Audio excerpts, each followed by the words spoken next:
Hey everyone, कैसे हो आप सभी। Welcome back to career in action, लगन आपकी एडवाइस हमारी। This is Sirba Saroj. आज के इस वीडियो में आप सभी का बहुत बहुत स्वागत है। देखो, आज के वीडियो में हम क्या डिस्कस करेंगे।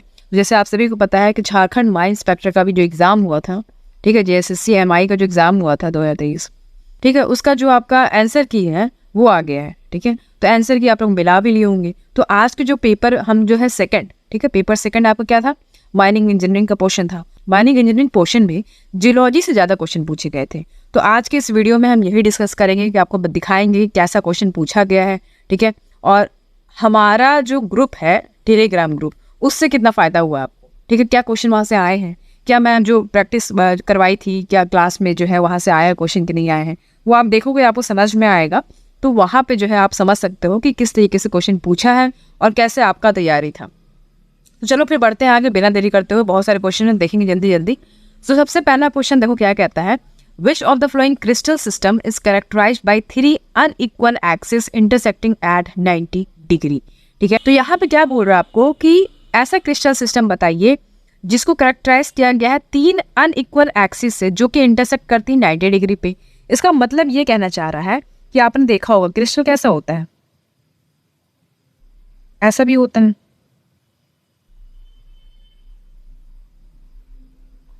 ठीक है, ऐसा होता है ना। इसको क्या बोलते हैं, इसको आइसोमेट्रिक बोलते हैं, यानी क्यूबिक बोलते हैं, जिसका एक्सिस आप देख पा रहे हो यहाँ से है। मतलब कि एक आपका एक्स एक्सिस ये हो गया, ठीक है, ये एक्स एक्सिस, वाई एक्सिस और आपका ये जेड एक्सिस। ठीक है, तो यहाँ पे आपको समझ में आ रहा है कि इसमें क्या होता है, जो भी 3 एक्सिस है, तीनों एक्सिस जो है इक्वल है। ठीक है, और सारे ही परपेंडिकुलर है एक दूसरे के ऊपर। तो यहाँ पे लेकिन ये नहीं बोल रहा है कि यहाँ पे लिखा बाई 3 अनइक्वल एक्सिस, मतलब अनइक्वल एक्सिस हो तो आइसोमेट्रिक तो होगा ही नहीं। तो टेट्रागोनल में आपका जो 2 एक्सिस होते हैं वो इक्वल होते हैं लेंथ में, और जो बाकी 3 एक्सिस है वो परपेंडिकुलर होते हैं वन अनदर पे। तो यानी कि आपका टेट्रागोनल भी नहीं होगा। तो यानी कि टेट्रागोनल नहीं हुआ, हेक्सागोनल नहीं हुआ, मोनोक्लिनिक भी नहीं हुआ। तो हुआ क्या, आपका ऑर्थोरोम्बिक आपका राइट आंसर हो जाएगा। इसमें क्या होता है, जो तीनों एक्सिस होते हैं, ठीक है, यहाँ पे क्या होता है, देखो मैं बना रही हूँ इसको, आपको एक बार देख लो कैसे होता है ये।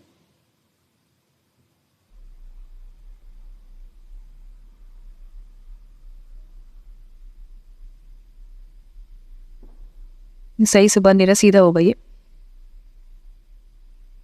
ठीक है, तो यहाँ पे आप देख पा रहे हो ये जो एक्सिस आपका, ये एक्स एक्सिस हो गया, ये वाई हो गया और ये जेड हो गया। ठीक है, यानी कि तीनों ही जो एक्सिस है वो अनइक्वल है। ठीक है, यानी कि इक्वल नहीं है। तो तीनों ही एक्सिस जब अनइक्वल हो लेंथ में और सारे ही परपेंडिकुलर हो एक दूसरे पे, तो उसको हम बोलते हैं ऑर्थोरोम्बिक। ठीक है, तो इसका जो क्रिस्टल सिस्टम है वो कैसा हो गया, ऑर्थोरोम्बिक हो गया।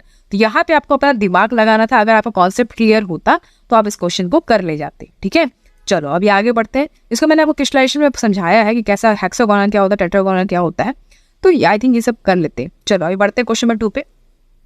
सुरंग निर्माण के संदर्भ में नरम भूमि में सुरंग बनाना शब्द का क्या अर्थ है।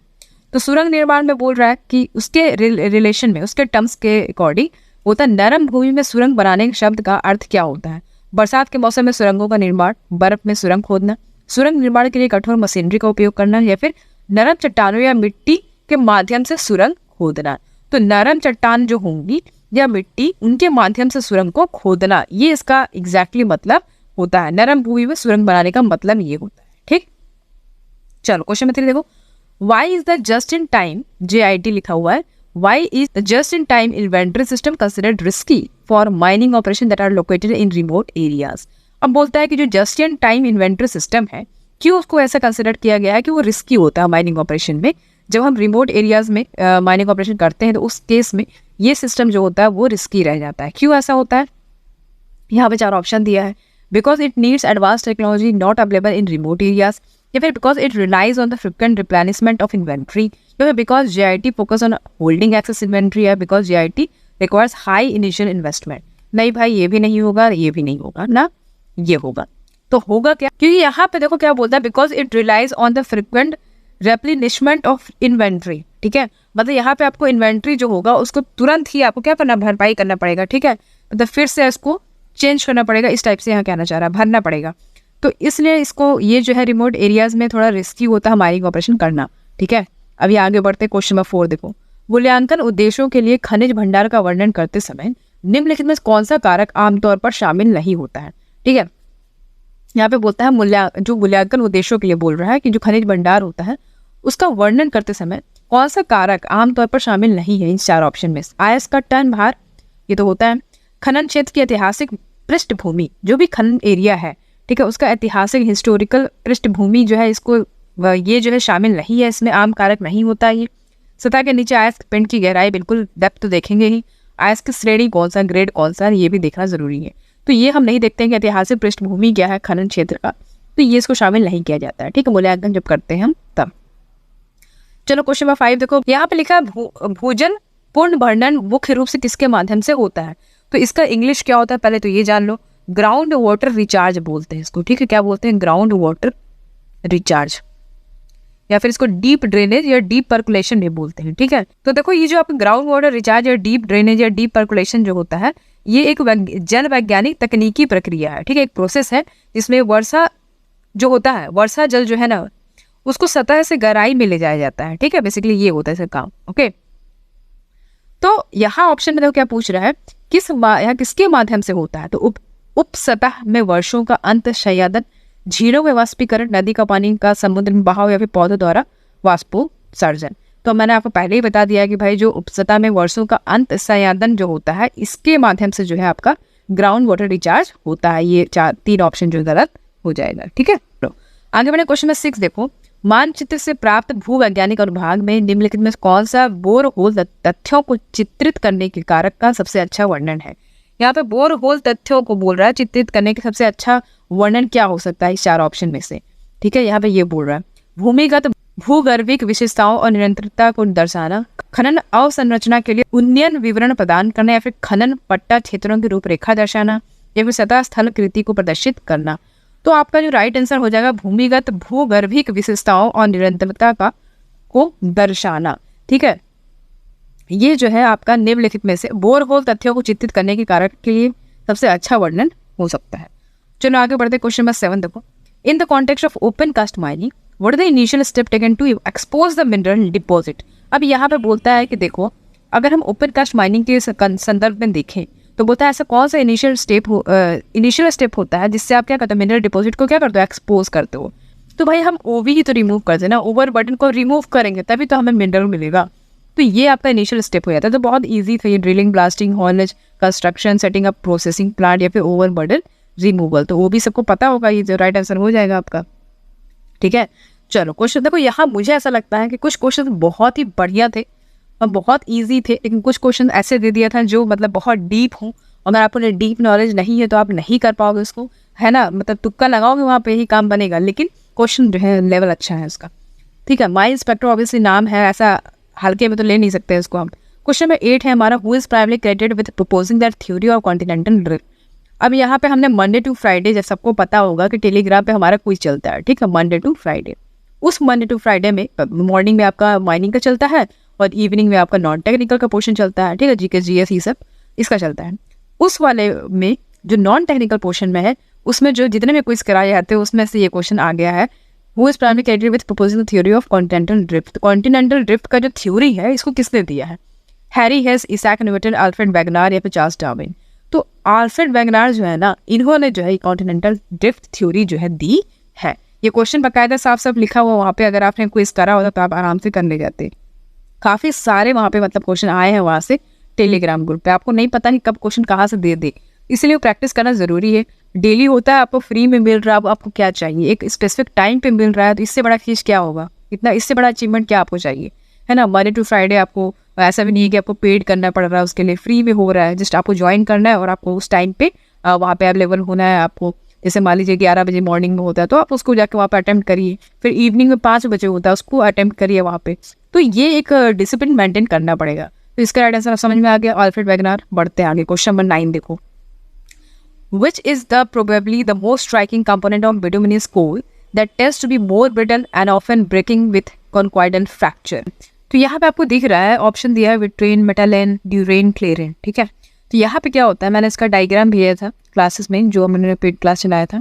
कोल टाइप होता है, ठीक है, कोल टाइप होता है, इसको थोड़ा सा छोटा करते हैं, ठीक है, कोल टाइप होता है। तो कोल टाइप में क्या होता है, यहाँ पे ह्यूमिक होता है, ह्यूमिक जिसको हम बोलते हैं बैंडेड कोल, ठीक है, क्या बोलते हैं, बैंडेड कोल, ठीक है। और एक होता है आपका सैप्रोपेलिक जिसको हम क्या बोलते हैं, नॉन बैंडेड, ठीक है, नॉन बैंडेड कोल, ठीक। तो ये जो कोल टाइप है ना, इसमें आपको लिथोटाइप होता है, लिथोटाइप में जो कोल है आपका विट्रेन हो गया, ठीक है, विट्रेन, क्लेरेन, ड्यूरेन, फ्यूजेन, ठीक है, ये जो है ये सारा आपका ह्यूमिक में आ जाएगा, यानी कि ये बैंडेड कोल है, ठीक है। नॉन बैंडेड में आपका कैनन और बॉग हेड आ जाता है, ठीक। अभी क्वेश्चन में क्या पूछा आपसे कि कौन सा ऐसा मतलब इसमें से आपको दिख रहा है जो बोल रहा है, ऐसा कौन सा आपका लिथोटाइप है जो मोस्ट स्ट्राइकिंग कंपोनेंट है बिटुमिनियस कोल का, जो बहुत ज़्यादा ब्रिटल है, ब्रिटल मतलब बहुत क्षण भंगुर होता है, इजीली टूट जाए, and after breaking with conchoidal fracture, बोले कॉन्क्वाइडल फ्रैक्चर से बहुत जल्दी टूटने की क्षमता इसके अंदर होती है। तो ऐसा इसका राइट आंसर आपका हो जाएगा विट्रेन, ठीक है। विट्रेन जो होता है, ठीक है, विट्रेन जो होता है वो ब्राइट और थोड़ा ब्लैक और शाइनी ब्रिटल बैंड्स होते हैं जिसको बोलते हैं, और इसमें क्रैक फिशर देखने को मिलेगा, तो ये स्मॉल क्यूब्स में टूट जाता है बहुत जल्दी, तो इसका राइट आंसर आपका विट्रेन हो जाएगा, ठीक है। तो अगर जिसने भी ध्यान से पढ़ा होगा इसको तो वो आराम से कर ले जाएगा इसको, ठीक है। चलो क्वेश्चन नंबर 10 देखो, निम्नलिखित में से किसके संभावित प्रभावों को समझने के लिए जल प्लावन मानचित्र महत्वपूर्ण है। तो यह बोलता है कि किसके संभावित प्रभावों से, क्वेश्चन में कह रहा है कि इस 4 ऑप्शन में से किसके संभावित प्रभावों को समझने के लिए जल प्लावन मानचित्र महत्वपूर्ण है। सौर ज्वाला गतिविधियां, भूजल निष्कर्षण, वायु प्रदूषण फैलाव, या फिर जलवायु परिवर्तन के कारण समुद्र स्तर में वृद्धि। जलवायु परिवर्तन मतलब ग्लोबल वार्मिंग की बात कर रहे हैं, ग्लोबल वार्मिंग, तो ग्लोबल वार्मिंग के कारण क्या होगा, समुद्र का जो स्तर है वो क्या होगा, बढ़ने लगेगा। तो क्वेश्चन में आपसे ये कह रहा है कि वाटर इनंडेशन मैप जो होता है वो एक इम्पॉर्टेंट है किसके इम्पैक्ट को समझने के लिए। तो यहाँ पे जो ग्लोबल वार्मिंग की वजह से जो समुद्र का स्तर बढ़ रहा है, तो उसको समझने के लिए, तो इसके प्रभावों को समझने के लिए जो है इनंडेशन मैप बहुत ज़्यादा महत्वपूर्ण होगा। चलो आगे बढ़ते क्वेश्चन में देखो, नेक्स्ट देखो, why is limestone rock dust used in coal mines. तो बोलता है लाइमस्टोन रॉक जो होता है, लाइमस्टोन रॉक डस्ट जो होता है उसको हम कोल माइंस में यूज़ करते हैं। क्यों यूज़ करते हैं, ऑप्शन देखो, to increase the strength of mine pillars, mine pillar के स्ट्रेंथ को थोड़ी ना बढ़ाएंगे हम, to dilute and inertize coal dust reducing the risk of explosion, बिल्कुल सही। To neutralize acid mine drainage, नहीं। To improve the quality of coal being mined, no. Answer आपको क्या हो जाएगा, to dilute and inertize coal dust reducing the risk of explosion. तो limestone rock dust जो होता है उसको हम कोल माइंस में यूज़ करते हैं ताकि जो कोल डस्ट है ना उसको हम डाइल्यूट कर दें, और जो एक्सप्लोजन जो होने के चांसेस है उसको हम कम कर दें, उसका रिस्क जो है एक्सप्लोजन का उसको हम कम कर सकें, इसलिए इसको हम यूज़ करते हैं, ठीक है। लाइमस्टोन रॉक डस्ट को यूज़ करते हैं कोल माइंस में। चलो क्वेश्चन नंबर नेक्स्ट देखो, which of the following is correct statement for long wall method for mining, ठीक है। तो long wall method for mining बोल रहे हैं यहाँ पे। तो सबसे पहली बात तो आपको ये पता होना चाहिए कि लॉन्ग वॉल मेथड होता क्या है।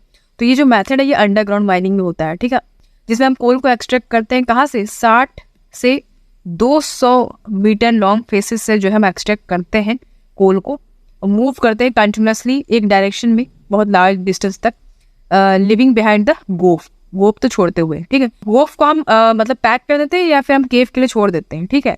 तो ये चीज़ें होती है आपका लॉन्ग वॉल मैथड, ठीक है। अब लॉन्ग वॉल मैथड का भी 2 वेरिएंट है, एक long wall advancing, long wall retreating, तो वो एक अलग ही चीज़ हो जाता है। लेकिन यहाँ पे क्वेश्चन में क्या कह रहा है वो पहले पढ़ते हैं हम। Dirt band in the seam cannot find useful purpose in packing of goaf, तो ये गलत हो जाएगा। Ventilation of working is rendered easier with simple and direct air routes. देखो वेंटिलेशन जो होता है वर्किंग का वो काफ़ी ईजियर होता है with simple and direct air routes इसमें होते हैं। Roadways are to be maintain in workout areas and dell non substantial recurring maintenance cost, no. It provides the least successful method for working beneath another workout scene, no. Right answer आपका ये हो जाएगा, ventilation of working is rendered easier with simple direct air routes, ठीक है। तो ये important हो जाएगा। जब आप लॉन्ग वॉल रिट्रीटिंग पढ़ेंगे तो उसमें आपको देखने को मिलेगा कि जो वेंटिलेशन है वो गुड है, ventilation is good, roof support at the face is easier and chances of spontaneous heating in the गोफ आर लेस। तो गोफ में जो स्पॉन्टेनियस हीटिंग है उसके चांसेस कम हो जाते हैं वहाँ पर, ठीक है, क्योंकि वेंटिलेशन वहाँ पे काफ़ी सही है, रूफ सपोर्ट जो होता है फेस पे काफ़ी ईजियर हो जाता है, ठीक है। तो ये चीज़ें वहाँ पे लिखी हुई है, आप उसको देख सकते हो। चलो क्वेश्चन नंबर 13 देखो, which of the following group belongs to the animal kingdom and is characterized by the absence of backbone और स्पाइनल कॉलम। तो मैंने भाई इसको आपको पैलेंटोलॉजी जब पढ़ाया था तब मैंने आपको समझाया था वहाँ पे बहुत बढ़िया तरीके से। ये तो मतलब ऐसा चीज़ है कि अगर आपने वो क्लास देखी होगी तो आप ऐसे ही कर लो जाओगे, इसको इतना इजी क्वेश्चन पूछा था। अब आपको मैंने वर्टिब्रेट्स और इनवर्टिब्रेट्स का डिफरेंस समझाया था स्टार्टिंग में, और कई बार मैंने बताया है, ये नहीं कि एक बार बताया होगा, कई बार बताया है। पैलेंटोलॉजी का मतलब यही होता है कि जब हम इसमें एनिमल किंगडम और प्लांट किंगडम पढ़ रहे थे तो मैंने आपको बताया था कि इनवर्टिब्रेट्स का मतलब ये होता है कि ऐसे, यहाँ पे बोलता है ऐसा ग्रुप एनिमल किंगडम का जिसमें बैकबोन नहीं होता है, एब्सेंस ऑफ ए बैकबोन और स्पाइनल कॉलम, उसको हम इनवर्टिब्रेट बोलते हैं, और जिसमें होता है उसको हम वर्टिब्रेट्स बोलते हैं। तो ये 3 अब तो पहले ही कट जाएगा ना, जब इसका कोई संबंध ही नहीं है इससे, हम इनवर्टिब्रेट्स की बात कर रहे हैं। ठीक है, तो राइट आंसर आपका इनवर्टिब्रेट्स हो जाएगा। क्वेश्चन नंबर 14 है, which era is the geological time scale is often referred to as age of reptile due to the dominance of reptile such as dinosaurs. अब यहाँ पे जिस सबके पास नोट्स होंगे सब आप जाके मैच कर सकते हो, क्वेश्चन सारा वहीं से आया है। जब जियोलॉजिकल टाइम स्केल जब मैंने आपको पढ़ाया, जियोलॉजिकल टाइम स्केल जब पढ़ाया था, तो इसको यहाँ पे क्वेश्चन में कह रहा है कौन सा एरा, ये सब क्या दिया हुआ है, ये आपका जियोलॉजिकल टाइम एरा दिया है, तो इसमें बोलता है ऐसा कौन सा एरा है जियोलॉजिकल टाइम स्केल का जिसको हम एज ऑफ रेप्टाइल्स बोलते हैं। तो यहाँ बोलता है एज ऑफ रेप्टाइल्स मतलब यहाँ पे रेप्टाइल्स का डोमिनेंस ज्यादा था, जैसे कि डायनासोर्स का होता था, तो वो हो जाएगा आपका मेसोजोइक। मेसोजोइक एरा में जो है इसको हम लोग एज ऑफ रेप्टाइल्स बोलते थे। तो ये क्वेश्चन तो बिल्कुल आया हुआ क्वेश्चन है, मैंने इतनी बार बताया है और उसमें पढ़ाया भी था, तो वहीं से क्वेश्चन आ गया है।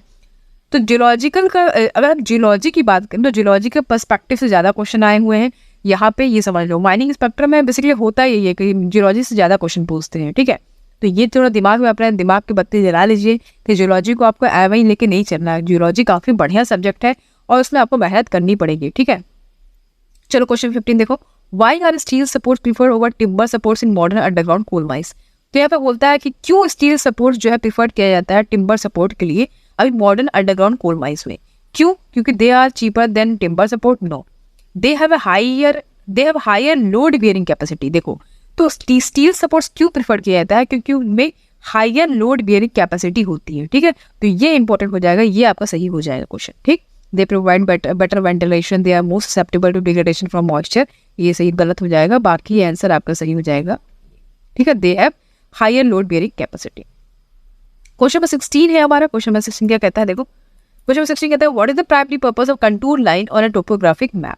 तो अभी सर्वेइंग का क्वेश्चन आ गया, सर्वेइंग का तो बहुत बढ़िया जो क्वेश्चन बताया था वही आ गया है। बोलता है कंटूर लाइन का प्राइमरी पर्पस क्या होता है टोपोग्राफिक मैप में? To display underground water table? No. To indicate borders between different land owners? No. To highlight roads and infrastructure? आपका रोड्स एंड इंफ्रास्ट्रक्चर पर हाईलाइट करने के लिए थोड़ी ना कंटूर लाइन्स का यूज करेंगे भाई। एलिवेशन में क्या बताया था मैंने आपको कि एलिवेशन को शो करने के लिए और जो टेरेन का शेप होता है उसको दर्शाने के लिए जो हम इसका यूज करते हैं कंटूर लाइन्स। ठीक है, चलो क्वेश्चन नंबर 17 देखो, the Kolar gold fields known for primary gold mining are located in which metallogenic province of India. तो कोलार गोल्ड फील्ड सबको पता होगा कि इसको हम गोल्ड माइनिंग के लिए जानते हैं, कोलार गोल्ड फील्ड्स। ये बोलता है किस मेटलोजेनिक प्रोविंस में भारत की लोकेटेड है? अरावली रेंज में नहीं, सिंहभूम, कॉपर बेल्ट, छोटा नागपुर और धारवाड़ क्रेटन। ठीक है, तो इसका आंसर क्या हो जाएगा? धारवाड़ क्रेटन। ठीक है, इसको मैंने आपको बताया था जब मैंने आपको रॉक सिस्टम पढ़ा रही थी, तो उसमें गोंडावना रॉक सिस्टम, अरावली और ये सब बताया था मैंने आपको, धारवाड़। तो वहाँ पे मैंने आपको समझाया था कि ये गोल्ड माइनिंग के लिए काफ़ी ज़्यादा प्राइमरी यूज़ किया जाता है वहाँ पे, तो यहाँ पे पाया जाता है धारवाड़ क्रेटन, ये आपका राइट आंसर उसका हो जाएगा। क्वेश्चन नंबर 18 है, which of the following mineral classification is based on chemical composition and atomic structure. अभी बोलता है कौन सा मिनरल क्लासिफिकेशन जो केमिकल कंपोजिशन और एटॉमिक स्ट्रक्चर पे बेस्ड हो। तो अब आधे लोग तो यहाँ पे मोस्ट हार्डेस्ट क्लासिफिकेशन लगा देंगे, ये राइट आंसर नहीं होगा, ना ही स्ट्रीक होगा ना ही कलर होगा, ये दाना क्लासिफिकेशन होता है। ठीक है, अभी दाना क्लासिफिकेशन क्या है वो भी देख लो, समझ लो। तो दाना सिस्टम जो है वो मिनरलॉजी का टर्म है एक तरीके से। तो मिनरलॉजी जब मैंने पढ़ाया था तो उसमें बताया था आपको। तो इसमें होता है क्या है सिस्टमेटिकली, इसमें अगर हम देखें तो 352 मिनरल्स हैं, इसके मिनरल्स के स्पीसीज हैं। ठीक है, जैसे कि आपका हैलाइड, सल्फाइड, सिलिकेट्स, ये सब हो गए, और उनकी एटॉमिक स्ट्रक्चर दिया हुआ है। तो यही यहाँ पर लिखा हुआ है कि कौन सा मिनरल क्लासिफिकेशन बेस्ड है किसके? केमिकल कंपोजिशन पे और एटॉमिक स्ट्रक्चर पे। तो ये दाना क्लासिफिकेशन ही है बेसिकली। ठीक है, इसको मतलब एक सिस्टम ऑफ मिनरलॉजी बोलते हैं, तो ये थोड़ा सा इंपॉर्टेंट हो जाता है। चलो आगे बढ़ेंगे। क्वेश्चन नंबर 19, उपकरण का कौन सा टुकड़ा मुख्य रूप से ब्लास्टिंग के लिए, ड्रिलिंग छिद्र के लिए खुली खदान खनन में उपयोग किया जाता है? तो यहाँ पे बोलता है कि उपकरण का कौन सा टुकड़ा मुख्य रूप से ब्लास्टिंग के लिए, ड्रिलिंग छिद्र के लिए, ड्रिलिंग होल मतलब होल को ड्रिल करने के लिए हम इसको यूज़ करते हैं ब्लास्ट। तो ब्लास्टिंग के लिए हम ड्रिल होल का यूज़ करते हैं खुली खदान में। तो वो क्या होता है, तो ब्लास्ट होल ड्रिल, यहाँ पे देखो क्या लिखा है, ब्लास्ट होल ड्रिल। सॉल्वर थोड़ी करेंगे, ग्रेडर भी नहीं है, ड्रैग लाइन ड्रिल लिखा है नहीं, तो ब्लास्ट होल ड्रिल का हम यूज़ करते हैं बेसिकली ब्लास्टिंग में, ठीक है, ड्रिल होल मतलब होल को ड्रिल करने के लिए। चलो क्वेश्चन नंबर 20 है, हमें बोलता है खनन उद्योग में जो आपका ओर ड्रेसिंग होता है ना, वो क्यों महत्वपूर्ण है। ओर समझते हो ना, तो ओर क्या होता है, नेचुरल अकरिंग मिनरल्स हैं जिसमें वैल्यूएबल कॉन्स्टिट्यूएंट होते हैं, जैसे कि मेटल, जिसके लिए हम माइनिंग करते हैं, ठीक है, तो हमें क्या मिलता है, मिनरल मिलता है। तो वही चीज़ है। तो यहाँ पर लिखा, यह खनन किए गए अयस्क के सौंदर्यात्मक रूप को बढ़ाता है। अच्छा, अयस्क ड्रेसिंग क्यों महत्वपूर्ण है बोल रहा है, या मुख्य रूप से गैंग को दूर करके अयस्क के मूल को बढ़ाता है। अभी मैंने आपको गैंग भी पढ़ाया था। तो गैंग क्या होता है, गैंग जो अनवांटेड सब्सटेंस होता है या इम्प्योरिटीज कह लो, जो मिनरल्स के सराउंडिंग में होता है, ठीक है। जब हम ओर डिपॉजिट करते हैं तो उसमें वो क्या होता है, अनवांटेड सब्सटेंस या इम्प्योरिटीज जो के साथ आ जाती है, उसी को गैंग बोलते हैं, ठीक है। जैसे कि सैंड हो गया, रॉक हो गया, कोई भी अदर मटेरियल। तो मिनरल ड्रेसिंग जिसको हम बोलते हैं, मिनरल ड्रेसिंग या मिनरल प्रोसेसिंग करते हैं या ओर ड्रेसिंग करते हैं, जो ये टर्म हम यूज़ कर रहे हैं यहाँ पे, ये मेथड है कि गैंग को हम मिनरल से सेपरेट करते हैं। तो वही यहाँ पे बोल रहे हैं क्यों महत्वपूर्ण है ये मिनरल ड्रेसिंग, इसीलिए महत्वपूर्ण है क्योंकि हम मुख्य रूप से गैंग को दूर करके और जो मिनरल है उसको उसका मूल बढ़ाता है। तो ये यहाँ पे इंपॉर्टेंट हो जाता है। चलो क्वेश्चन नंबर 21 देखो, which one of the following method is often preferred for sinking shaft in water logged ground condition. तो drill and blasting method, freezing method, drop shaft method या फिर रेज बोरिंग मेथड। तो इसका right answer हो जाएगा freezing method, ठीक है। तो कौन सा मेथड जो है ऑफन प्रीफर किया जाता है सिंकिंग शाफ्ट में, जब वाटर लॉक ग्राउंड कंडीशन हम यूज़ कर रहे हैं वहाँ पे। तो सिंकिंग शाफ्ट के लिए हम कौन सा मेथड यूज़ करते हैं, तो फ्रीजिंग मेथड यूज़ करेंगे ना, फ्रीजिंग मेथड राइट आंसर आपका हो जाएगा। क्वेश्चन 22 है, विच one of the flowing category of rocks will be study in igneous pathology. कहता है कौन सा कैटेगरी का रॉक हम पढ़ते हैं इग्नियस पैथोलॉजी में। तो ग्रेनाइट जो है, ये कैटेगरी का रॉक जो होता है इसको आप इग्नियस पैथोलॉजी में पढ़ते हैं, ठीक है। तो इग्नियस रॉक यहाँ बोल दिया, इसका मतलब कि इसका एग्जाम्पल आपको पता होना चाहिए। बेसल्ट हो गया, ठीक है, ग्रेनाइट हो गया, गैब्रो हो गया, तो ये सारे आपके क्या हो गए, इग्नियस रॉक हो गए, ठीक है। अभी कोई आपसे पूछे लाइमस्टोन जो है ये कौन सा टाइप है, तो ये सेडिमेंट्री रॉक है, ठीक है। ये बेसिक चीज अगर आपको नहीं पता होगा तो आप नहीं कर पाओगे। इसी सेडिमेंट्री रॉक हो गया। सेल बोले, सेल जो है ये क्या है, ये क्लास्टिक सेडिमेंट्री रॉक है, ठीक है, क्लास्टिक सेडिमेंट्री रॉक, ठीक। अभी बोले आपसे स्लेट, तब क्या करोगे, तो स्लेट जो है ये आपका मेटामॉर्फिक रॉक टाइप है, ठीक है, मेटामॉर्फिक रॉक टाइप है। तो अगर आपको सब कुछ पता होगा तो आप ऑब्वियसली यहाँ पे छाट के जो है आंसर तक पहुंच जाओगे। तो ये आपका ग्रेनाइट राइट आंसर हो जाएगा।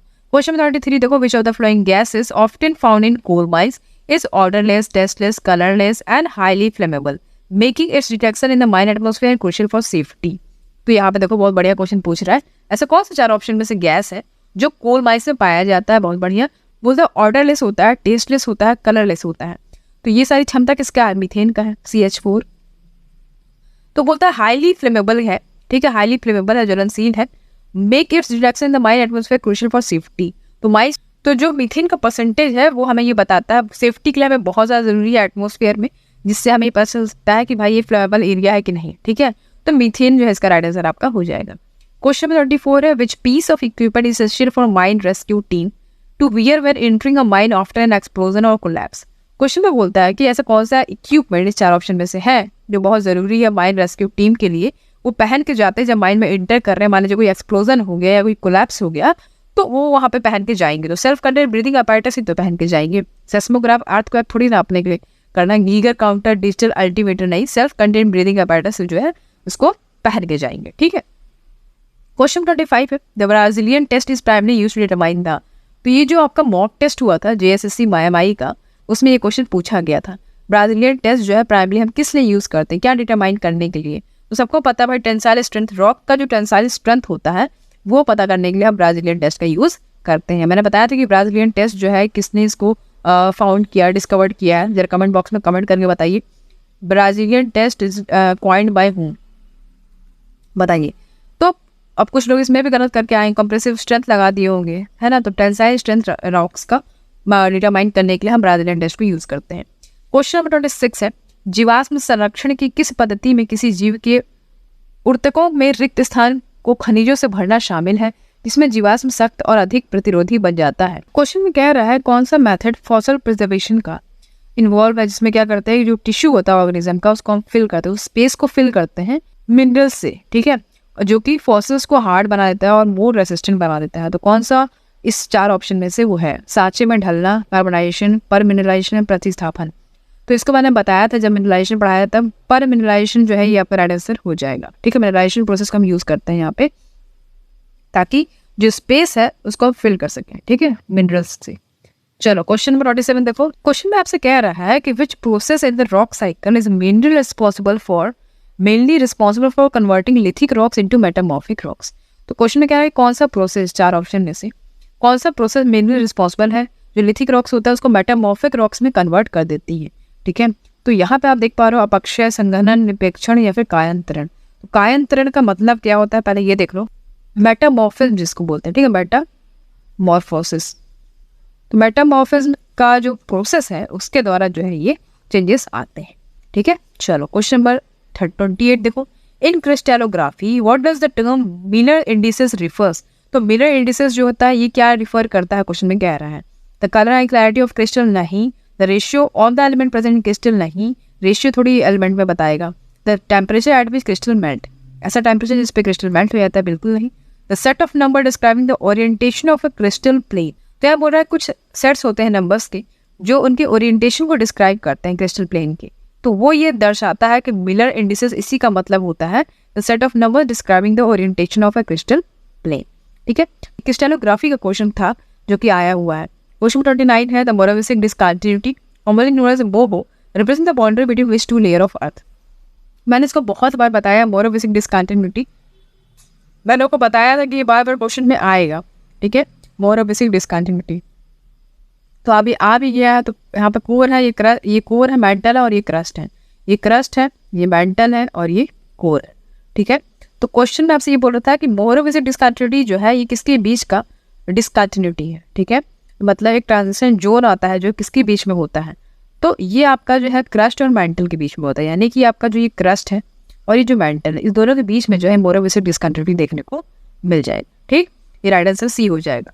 क्वेश्चन में 30 है one of the primary parameter used to describe the mechanical behaviour of rocks is. बोलता है कि एक ऐसा प्राइमरी पैरामीटर जो जिससे हम क्या डिस्क्राइब करते हैं, मैकेनिकल बिहेवियर, रॉक्स का मैकेनिकल बिहेवियर जिससे हम क्या करते हैं, डिस्क्राइब करते हैं। तो वो क्या होता है? पोरोसिटी नहीं, लस्टर बिल्कुल नहीं, रॉक कलर। यंग्स मॉड्यूलस जो होता है ये एक प्राइमरी पैरामीटर है जिसको हम यूज़ करते हैं ताकि हम मैकेनिकल बिहेवियर को पता लगा सकें रॉक्स का, ठीक है। यंग मॉड्यूलस इंपॉर्टेंट है, इसको मैंने बताया था आपको। चलो question number 31 which type of coal has the physical and chemical characteristics that ranges between those lignite and bituminous coal. तो क्वेश्चन में कह रहा है कि कौन सा टाइप का कोल जो है जिसमें फिजिकल और केमिकल कैरेक्टरिस्टिक्स होते हैं और उसका जो रेंज होता है वो किसके बीच में होता है, जैसे कि आपका लिग्नाइट और बिटुमिनियस कोल के बीच में होता है वैसा होता है। तो भाई वो हाई वोलेटाइल बिटुमिनियस कोल, लो वोलेटाइल बिटुमिनियस रेडियन, तो सब बिटुमिनियस कोल होता है लिग्नाइट और बिटुमिनियस कोल के बीच में, ठीक है, और उसका फिजिकल और केमिकल कैरेक्टरिस्टिक्स होता है सब बिटुमिनियस कोल का। तो ये याद रखिएगा, इंपॉर्टेंट है। नेक्स्ट 32 किसी संभावित बांध स्थल के भूविज्ञान का आकलन करते समय निम्नलिखित में से किस प्रकार की चट्टान के आमतौर पर इसकी अभेद्यता और ताकत के कारण बांध की नींव के लिए सबसे उपयुक्त माना जाता है? चूना पत्थर, बलुआ पत्थर, ग्रेनाइट या फिर शेल। तो ग्रेनाइट जो है आपका राइट आंसर हो जाएगा, ठीक है। तो किसी भी मतलब संभावित बांध है उसके स्थल के भूविज्ञान के आकलन करते समय ये जो है आपका ग्रेनाइट, इस प्रकार के जो चट्टान होते हैं आमतौर पर मतलब इसकी ताकत के कारण जो बांध का जो नींव है ना वो बहुत ज्यादा उपयुक्त माना जाता है। तो ग्रेनाइट आपका राइट आंसर हो जाएगा। नेक्स्ट क्वेश्चन में 33 है the mines act in India was enacted in which year to regulate the working condition in mines. तो नॉर्मली आपसे माइंस एक्ट का ईयर पूछ लिया है, वो तो कहो डेट नहीं पूछा, डायरेक्ट ईयर पूछा है। तो 1952 सबको पता होगा। अगर रूल पूछता तो 1955 हो जाता, CMR पूछता तो 2017 हो जाता, MBTR पूछता तो 1966 हो जाता। तो बहुत बेसिक से है, आपका माइंस रेस्क्यू रूल पूछता 1985 हो जाता। तो ये डेट आपको पता होना चाहिए, कभी भी कुछ भी पूछ लेगा तो आप तैयार रहो उसके लिए। नेक्स्ट क्वेश्चन नंबर 34 निम्नलिखित में से किस प्रकार की भूकंपीय तरंगें विशेष रूप से पृथ्वी के आंतरिक भाग में यात्रा करती है और एक अधिकांश भूकंप क्षति के लिए जिम्मेदार है? ठीक है, तो यहाँ पे जो आप देख पा रहे हो यहाँ पे क्या लिखा हुआ, पृथ्वी के आंतरिक भाग में यात्रा करती है। तो पहली बात तो आपको ये मैंने आपको बताया था कि बॉडी वेव्स क्या होती हैं और सरफेस वेव, ठीक है, सरफेस वेव। तो सरफेस पे जो आके ट्रैवल करती हैं, ठीक है, सरफेस पे आके ट्रेवल करती है अर्थ के इंटीरियर। पहली बात तो ये समझो कि बॉडी वेव्स और सरफेस वेव में अंतर है। बॉडी वेव्स मतलब कि जो पास होती है अर्थ के इंटीरियर से, और जो सरफेस वेव होती है वो साथ साथ चलती है अर्थ सरफेस पे। ठीक है, तो यहाँ पे क्वेश्चन पूछ रहा है आंतरिक भाग में, तो आंतरिक भाग में तो आपका बॉडी वेव्स हो गया, बॉडी वेव्स में आपका पी वेव्स और एस वेव्स आ जाता है। तो यहाँ पे आपका दोनों दिया हुआ है, पी तरंगे एस तरंगे, है ना। तो कंफ्यूजिंग क्वेश्चन है ये। और यहाँ पे दिखा कि और अधिकांश भूकंप क्षति के लिए जिम्मेदार है। ऑब्वियसली बात है, प्राइमरी वेव जल्दी पहुंचेगा वहाँ पे, तबाही करेगा। तो इसमें थोड़ा सा डाउट क्वेश्चन है, डाउटफुल क्वेश्चन है ये, इसको स्टार लगा के रखते हैं। इसका आंसर जो है, अगर आपसे एक तरफ दो ही क्वेश्चन पूछ रहा है, एक तो इंटीरियर में ट्रैवल करती हूँ और एक तरफ यही पूछ रहा है कि ज़्यादा क्षति के लिए अधिकांश भूकंप क्षति के लिए जिम्मेदार है, तो जो आपका रिले वेव्स है ये बहुत ज़्यादा मतलब तबाही मचाता है, काफ़ी ज़्यादा डैमेज करता है। तो रिले वेव्स आंसर हो जाएगा। लेकिन अगर यहाँ पे इन आंतरिक बोल रहा है तो फिर आपका बॉडी वेव्स होगा, तो हमें ऑप्शन में नहीं दिया है। क्वेश्चन 35 है, what structure feature in coal seam refers to the natural gas which is usually absorbed on the surface of coal and may be released during mining operation presenting safety hazards। तो यहाँ पे बोलता है कि कौन सा structural feature कोल सीम में, जिसको हम कहते हैं कि नेचुरल गैस, यहाँ बोलता है कौन सा स्ट्रक्चरल फीचर कोल सीम में जिसको हम नेचुरल गैस को रिफर करते हैं, जो बेसिकली एब्जॉर्ब किया जाता है सरफेस पे कोल के एंड रिलीज किया जाता है माइनिंग ऑपरेशन के समय सेफ्टी हैजर्ड्स के लिए। क्या है वो? Coal cleat, coal maceral, methane pocket या फिर ओवरबर्डन। तो मीथेन पॉकेट आपका राइट आंसर हो जाएगा। क्वेश्चन नंबर 36 है, which coal rank is often refer to as brown coal. अरे भाई इतनी बार ये क्वेश्चन मैंने दिया है, ब्राउन कोल आपको सब जगह देखने को मिल जाएगा, इतने बार क्वेश्चन वहीं से उठा के दे दिया है। तो ब्राउन कोल हम लिग्नाइट को बोलते हैं, सबको पता है। ठीक, तो ये आपका आ गया यहाँ पे क्वेश्चन, 21 माइल कर दो यहाँ पे। क्वेश्चन 37 है, यदि किसी मानचित्र पर दो समोच्च रेखाएं एक दूसरे के बहुत करीब है तो यह आमतौर पर इंगित करती हैं। ठीक है, तो यहाँ पे बोलता है कि कोई भी मानचित्र पर दो समोच्च रेखाएं एक दूसरे के बहुत करीब है तो एक तीव्र ढलान यहाँ पे आपको देखने को मिलता है। ठीक है, तो ये राइट आंसर हो जाएगा। क्वेश्चन 38 है, भारत का कौन सा भौगोलिक भाग काली मिट्टी से युक्त है और कपास की खेती के लिए जाना जाता है। तो प्रायद्वीपीय पठार सबको पता है भाई कि ये जो है कपास की खेती के लिए जाना जाता है, तो इसको आप मुन करके भी लगा सकते थे आप, मस्त क्वेश्चन है। क्वेश्चन नंबर 39 है, short firing primary refers to. अब शॉर्ट फायरिंग बोलता है, इसका क्या मतलब होता है? A method to polish metal surface, बिल्कुल नहीं। The rapid firing of arrow in archery, नहीं। The initiation of explosive in mining operation. Short firing बोला तो ऑब्वियसली यहाँ पे एक्सप्लोसिव, ब्लास्ट ये सब आएगा। तो एक्सप्लोसिव को इनिशिएट करने के लिए माइनिंग ऑपरेशन में हम शॉर्ट फायरिंग का यूज करते हैं। ठीक, चलो क्वेश्चन नंबर 40 है, according to current scientific understanding the age of earth is approximately.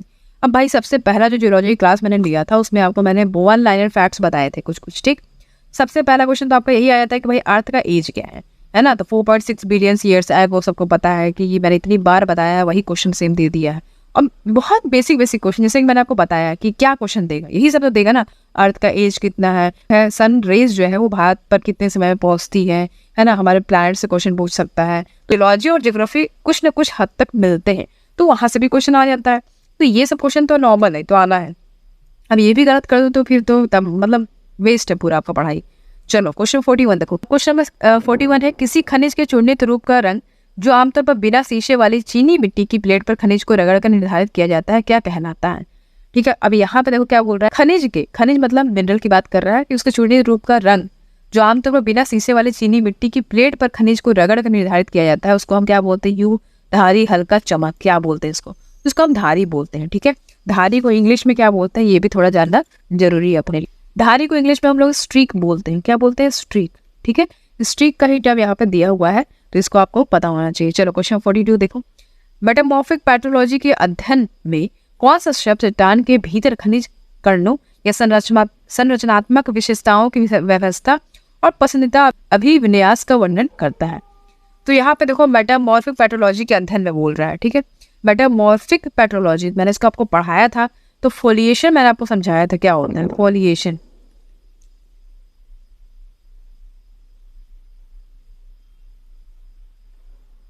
मैंने आपको फोलिएशन समझाया था कि फोलिएशन जो जियोलॉजी के टर्म्स में यूज किया जाता है, मतलब ये होता है कि जो मेटामॉर्फिक रॉक्स है ना, उस पे जो रिपीटेटिव लेयर चढ़ने लगते हैं उसी को फोलिएशन बोलते हैं। ठीक है, तो उसी का मतलब यहाँ पे हिंदी में लिखा हुआ है इतना खतरनाक तरीके से। तो यहाँ पे ये था एग्जाम में कि भाई जिसको इंग्लिश या हिंदी में प्रॉब्लम हो रही है तो वो आपको कन्वर्ट कर सकते हो, वो इंग्लिश में हो जाएगा या फिर हिंदी में हो जाएगा ऐसा करके। तो इसने जो हिंदी में कर दिया है, तो इसीलिए जो है यहाँ पे हिंदी में दिख रहा है आपको। ठीक है, इसका मतलब फोलिएशन का डेफिनेशन पूछा है सिंपल सा, तो अगर पता होता तो आप कर लेते। क्वेश्चन नंबर 43 है, the rock mass rating is the rock mass rating system is used to evaluate the quality and characteristics of rock masses. Which of the following is not directly considered in the RMR system? तो पहली बात तो ये कि मैंने आपको rock mass rating बताया था, पूरा कैरेक्टरिस्टिक्स बताया है इसमें, और इसका जो फैक्टर्स थे वो भी बताया कि कौन से कंसिडर करते हैं RMR में। तो ग्राउंड वाटर कंडीशन बिल्कुल करते हैं, रॉक इलेक्ट्रिकल कंडक्टिविटी जो है ये नहीं करते हैं भाई, ओरिएंटेशन डिसकंटिन्यूस था, यूनिएक्सियल कंप्रेसिव स्ट्रेंथ था रॉक मटेरियल का, तो ये सारे ही था। बाकी आपको ये आपको वाले बुक में भी मिल जाएगा। ठीक है, आपको NK Das fundamentals of mining वाले बुक में भी आपको देखने को मिल जाएगा, रॉक मास रेटिंग पूरा बताया हुआ है उसमें, और इसका आपका कैरेक्टरिस्टिक भी बताया हुआ है। ठीक, वो आप वहाँ से देख लेना, तो ये आपका राइट आंसर हो जाएगा rocks electrical conductivity. Question number 44 है, इन the context of short firing what is the primary purpose of stemming? तो बोलता है कि देखो शॉर्ट फायरिंग के कॉन्टेक्स्ट में जो स्टेमिंग होता है उसका प्राइमरी पर्पस क्या होता है? To measure the depth of force, बिल्कुल नहीं। To seal the explosive charge in borehole, देखो अभी जो बोरहोल होता है ना उसमें हम एक्सप्लोसिव को चार्ज करते हैं, ठीक, तो उसको सील कर देना। ठीक है, जो एक्सप्लोसिव को चार्ज कर उसको सील कर देता है बोरहोल में, यही स्टेमिंग का मेन पर्पस होता है, तो यही आपका राइट आंसर हो जाएगा। क्वेश्चन नंबर 45 है, कोयला खनन में अग्नि विस्फोट को रोकने के लिए प्राथमिक सुरक्षा उपाय क्या है? देखो बहुत बढ़िया क्वेश्चन पूछा है कि कोयला खनन में सबको पता है कि जो अग्नि विस्फोट होता है एक्सप्लोसिव, ठीक है, तो उसको रोकने के लिए जो हमारा प्राइमरी सेफ्टी जो मतलब उपाय है वो होता है अच्छा वेंटिलेशन सुनिश्चित करना। ठीक है, वेंटिलेशन बहुत बढ़िया होना चाहिए, बाकी चीज करो चाहे ना करो, लेकिन वेंटिलेशन बढ़िया होगा तो आपका एक प्राथमिक सुरक्षा एक बढ़िया उपाय ये हो सकता है। क्वेश्चन नंबर 46 है, what is the primary function of a gate end box in underground coal mining? अब भाई देखो, अभी गेट इन बॉक्स से एक क्वेश्चन तो पूछेगा ही, कहा है कि आपको सिलेबस में गेट इन बॉक्स लिखा हुआ था। अभी गेट इन बॉक्स से मैंने एक क्लास लिया था, उसमें मैंने आपको साफ साफ बताया था भाई कि इलेक्ट्रिकल पावर्स को क्या करना है, डिस्ट्रीब्यूट करना, मैंने आपको बताया था। तो यहीं पे देखो लिखा हुआ है डिस्ट्रीब्यूशन ऑफ इलेक्ट्रिक पावर्स, है ना। तो ये चीज़ अगर आप वो वीडियो देखे भी होते हैं ना तो भी आपको समझ में आ जाता है कि भाई हाँ ये इसका मतलब है। रूफ सपोर्ट कहाँ से आ गया, इसमें गैस कंसंट्रेशन, वेंटिलेशन कंट्रोल, नाम से ही पता चल रहा है कि डिस्ट्रीब्यूशन ऑफ इलेक्ट्रिकल पावर्स, तो यही होता है gate end box. Underground coal mines में इसको बेसिकली यूज किया जाता है पावर को पहुंचाने के लिए। ठीक, 47 देखेंगे, खनन कार्यों में डिटोनेटर या ब्लास्टिंग कैप का उपयोग करने का प्राथमिक उद्देश्य क्या है? अभी डिटोनेटर और ब्लास्टिंग कैप जो होता है उसको हम क्यों यूज करते हैं? प्राइमरी फैक्टर क्या है इसका? मुख्य आवेश के विस्फोट की शुरुआत करना। ठीक है, तो जो एक्सप्लोसिव होता है उसका जो मुख्य आवेश होता है उसका शुरुआत करना, बेसिकली हम इसीलिए ब्लास्टिंग कैप और डिटोनेटर का यूज करते हैं। चलो ठीक है, question number 48, which is the factor not affecting the extent of surface subsidence due to mining? तो यहाँ पे बोलता है कौन सा 4 ऑप्शन में से ऐसा फैक्टर है जो सबसे सरफेस सब्सिडेंस जो करते हैं हम लोग माइनिंग में उसको अफेक्ट नहीं करेगा? Type of ore deposits, geological structural factor, type of equipment use, method of mining. तो क्वेश्चन में कह रहा है कि कौन सा 4 ऑप्शन यहाँ पे दिया हुआ है, कौन सा 4 फैक्टर जो अफेक्ट नहीं करेंगे। मतलब माइनिंग जब आप करते हो तो सरफेस सब्सिडेंस होता है, तो उसका जो एक्सटेंट है, ठीक है, मतलब कितने एक्सटेंट तक उसको अफेक्ट नहीं कर सकता है। मतलब आपका कौन सा मेथड आप माइनिंग का अपना रहे हो तो फर्क नहीं पड़ता है। जियोलॉजिकल स्ट्रक्चरल फैक्टर क्या है, टाइप ऑफ ओर डिपॉजिट, लेकिन कौन सा टाइप का आप इक्विपमेंट यूज कर रहे हो ये मायने नहीं रखता है, और इसका कोई भी प्रभाव नहीं पड़ेगा सरफेस सब्सिडेंस अगर होता है तो उस पर। ठीक है, चलो question 49, why wire ropes commonly used in mining machinery for hoisting purpose? यहाँ बोलता है कि क्यों वायर रोप्स को कॉमनली यूज किया जाता है माइनिंग मशीनरी में होस्टिंग पर्पस के लिए? They are highly elastic, they generate electricity when move, they are lighter than chain, they change colour when stress. They are lighter than chains, तो chain से भी lighter मतलब इन कंडीशन होते हैं। सोच रहे हो वायर रोप्स बहुत ज़्यादा लाइटर होते हैं, लाइट इन वेट होते हैं, इसीलिए इसको माइनिंग मशीनरी में यूज़ किया जाता है होस्टिंग पर्पस के लिए। ठीक है, होस्ट करने के लिए, सबको पता होगा। ठीक है, चल क्वेश्चन नंबर 50 कह रहा है, क्वेश्चन में इस 4 ऑप्शन में से ऐसा कौन सा फिजिकल प्रॉपर्टी है मिनरल्स का जिसको हम क्या रेफर करते हैं? एक मिनरल्स रिफ्लेक्ट करता है लाइट, मतलब अपने सरफेस से रिफ्लेक्ट करता है। ऑब्वियसली लस्टर जिसको चमक बोलते हैं वही इसका राइट आंसर हो जाएगा। राइट, चलो क्वेश्चन नंबर 51 देखो, निम्नलिखित में से कौन सा ओपन कास्ट खनन में से जुड़ी एक महत्वपूर्ण पर्यावरणीय चिंता है? तो भूमिगत खदानों में आग लगाने की संभावना, धसाव के कारण जमीन धंस रही है, अम्ल खदान जल निकासी का निर्माण, या फिर आसपास के पारिस्थितिक तंत्र में सीमित गड़बड़ी। तो ओपन कास्ट यानी कि ओसी में बोल रहा है कौन सा ओपन कास्ट खनन से जुड़ी एक महत्वपूर्ण पर्यावरणीय चिंता है, इन्वायरमेंटल इम्पैक्ट बोल रहा है कि मतलब यहाँ पे है। तो अम्ल खदान जल निकासी का निर्माण, कि आपका जो एसिड माइन ड्रेनेज है ना उसका कंस्ट्रक्शन करवाना, ये ऑब्वियसली बहुत ज़्यादा चिंतित विषय है और ये यहाँ पे इसीलिए क्वेश्चन में आपसे पूछ रहा है, इसका राइट आंसर ये हो जाएगा। 52 क्वेश्चन देखेंगे। निम्नलिखित में से कौन सी नदी मुख्य रूप से भारत के उत्तरी मैदानी भौगोलिक क्षेत्र में बहती है? कृष्णा, कावेरी, गंगा, गोदावरी। तो भाई यहाँ पे बोल रहा है देखो, ईस्ट, वेस्ट, नॉर्थ, साउथ, पूरब, पश्चिम, उत्तर, दक्षिण। ठीक है, तो पूरब, पश्चिम, उत्तर बोल रहा है, नॉर्थ बोल रहा है उत्तरी मैदान भौगोलिक क्षेत्र में बहती है। तो नॉर्थ में क्या बहती है? गंगा बहती है। ठीक है, गोदावरी, कावेरी, कृष्णा ये सब आपके साउथ की नदियां हैं, तो ये थोड़ा सा आपको दिमाग में रखना चाहिए।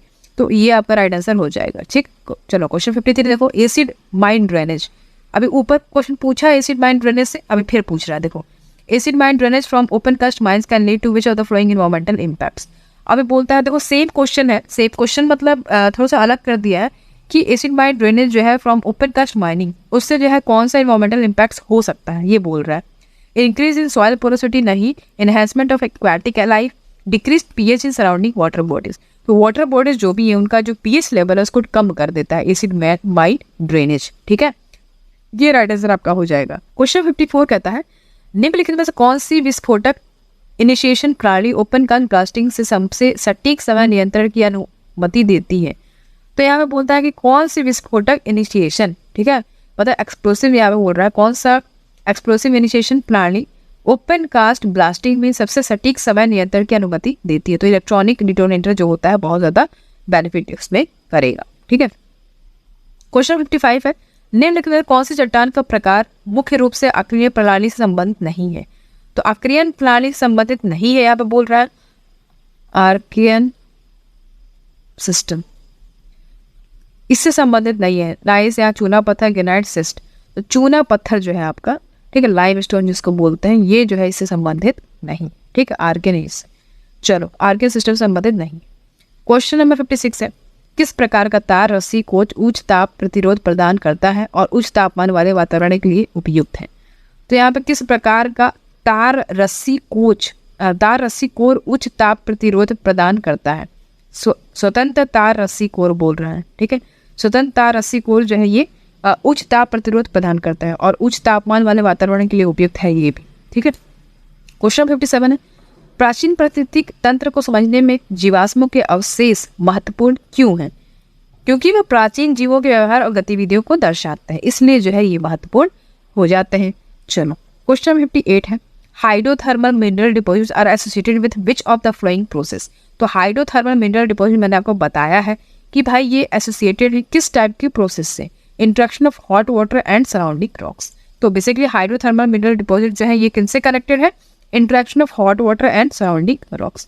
ठीक, चलो question 59 which of the following is a distinctive landforms created primary by river erosion?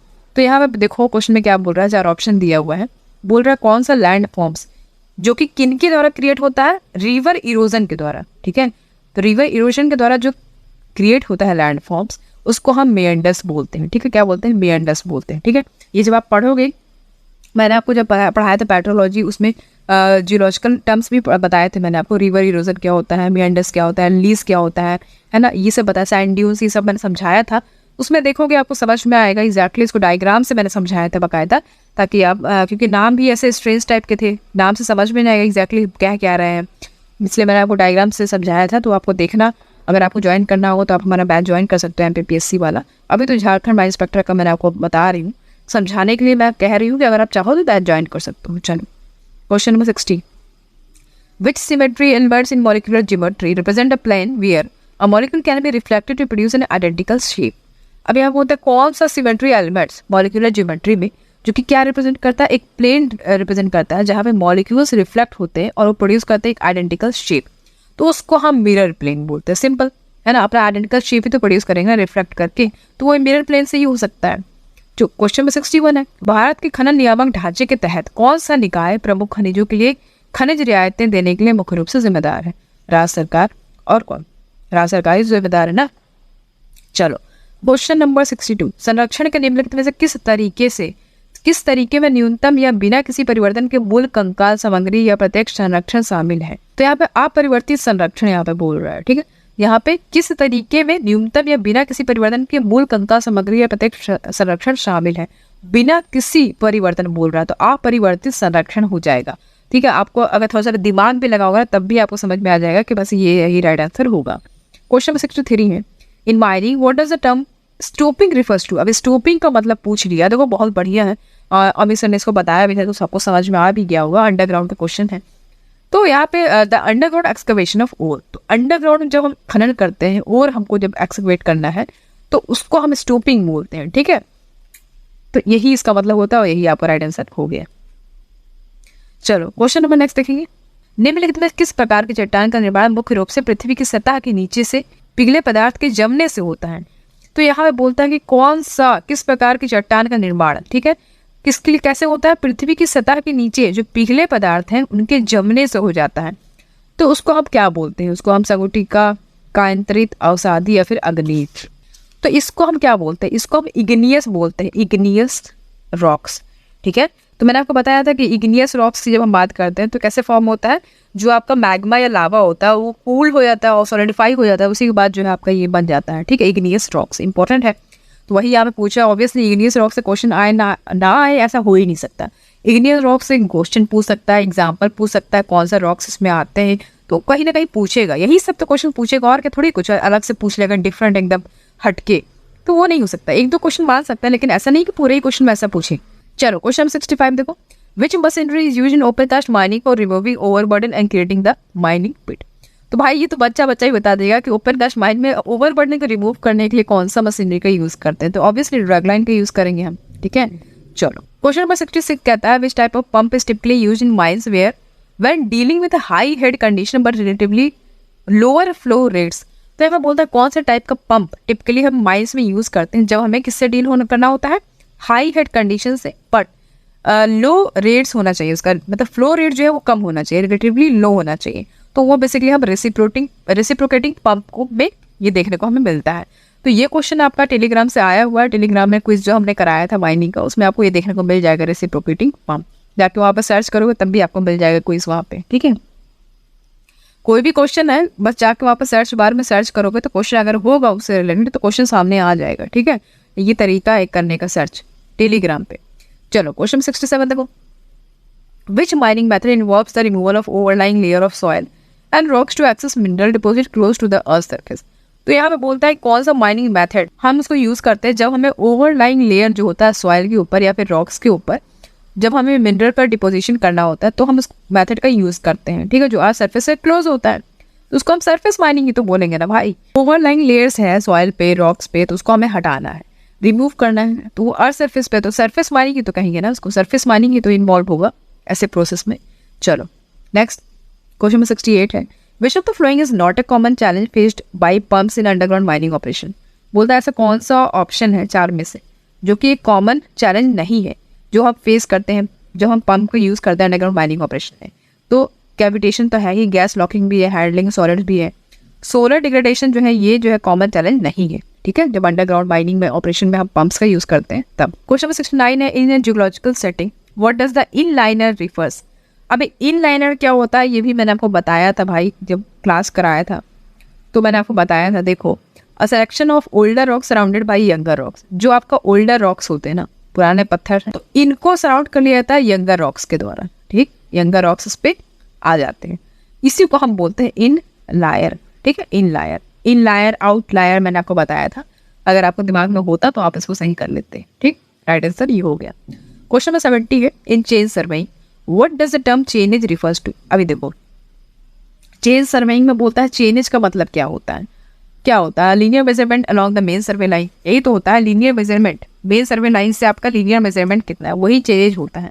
ठीक है, चलो क्वेश्चन नंबर 71, तो यहाँ पे बोलता है कि इस चार ऑप्शन में से ऐसा कौन सा जब हम वाटर स्प्रिंकल करते हैं उसका कारण नहीं है। कार्बन कटिंग मशीन पे जब हम वाटर स्प्रिंकलिंग करते हैं तो ऐसा कौन सा इस कारण नहीं है।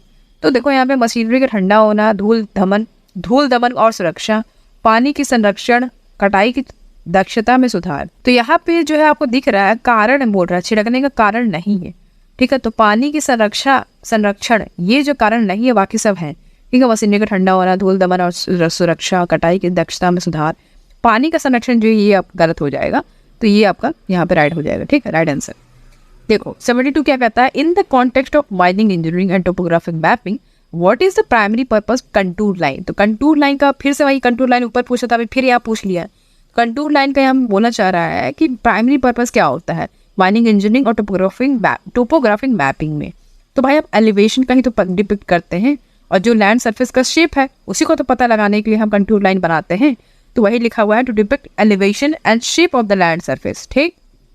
चलो next question number 73, which method of plane table surveying is suitable when the distance are small and wider scope if the distance are obtained tachymetrically with the help of telescopic alidade. तो यहाँ पे बोलता है देखो कि कौन सा method plane table surveying का सुटेबल है जब डिस्टेंस जो है छोटा हो और वाइडर स्कोप हो। अगर डिस्टेंस जो हम टैक्योमेट्रिकली से हम ऑब्टेन कर ले रहे हैं, मतलब टेलीस्कोपिक एलिडेड से, तो कौन सा मेथड प्लेन टेबल सर्वेइंग का सुटेबल होगा, ट्रावर्सिंग, रेडिएशन, इंटरसेक्शन या फिर रिसेक्शन। तो रेडिएशन जो है आपका यहाँ पे राइट आंसर हो जाएगा। तो ये सब जब सॉल्व कराया था मैंने आपको ऑब्जेक्टिव, तब आपको बताया था ट्रावर्सिंग, इंटरसेक्शन, रिसेक्शन, रेडिएशन, ठीक है। चलो आगे बढ़ेंगे क्वेश्चन नंबर नेक्स्ट, खनिज विज्ञान में कितने बुनियादी क्रिस्टल सिस्टम मान्यता प्राप्त है।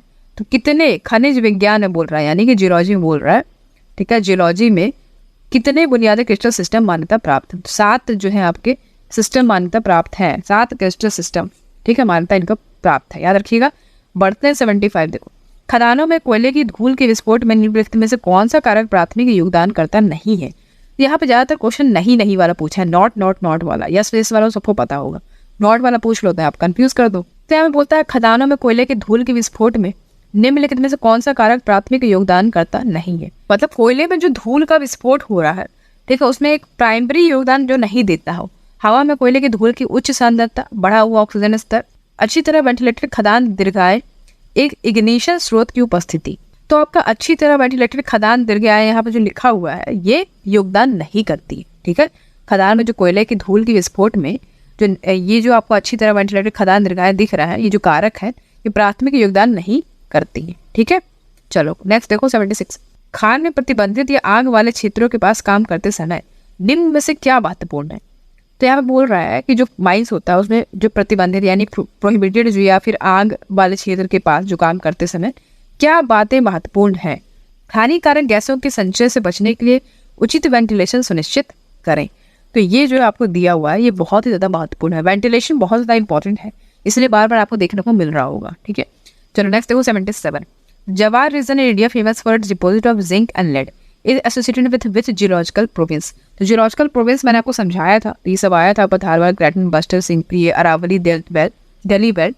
तो यहाँ पे जवार रीजन पूछा है, जवार रीजन तो आपको अरावली दिमाग में आना चाहिए, अरावली दिल्ली बेल्ट, ठीक है। यहाँ पे इस प्रोविंस में आपको, इस जियोलॉजिकल प्रोविंस में आपको जवार रीजन देखने को मिलेगा। Next question, which of the following instrument primary used in surveying to measure horizontal angle. अभी यहाँ पे हॉरिजॉन्टल एंगल पूछ लिया आपसे, तो आपके दिमाग में फटाक से जो है थियोडोलाइट आना चाहिए।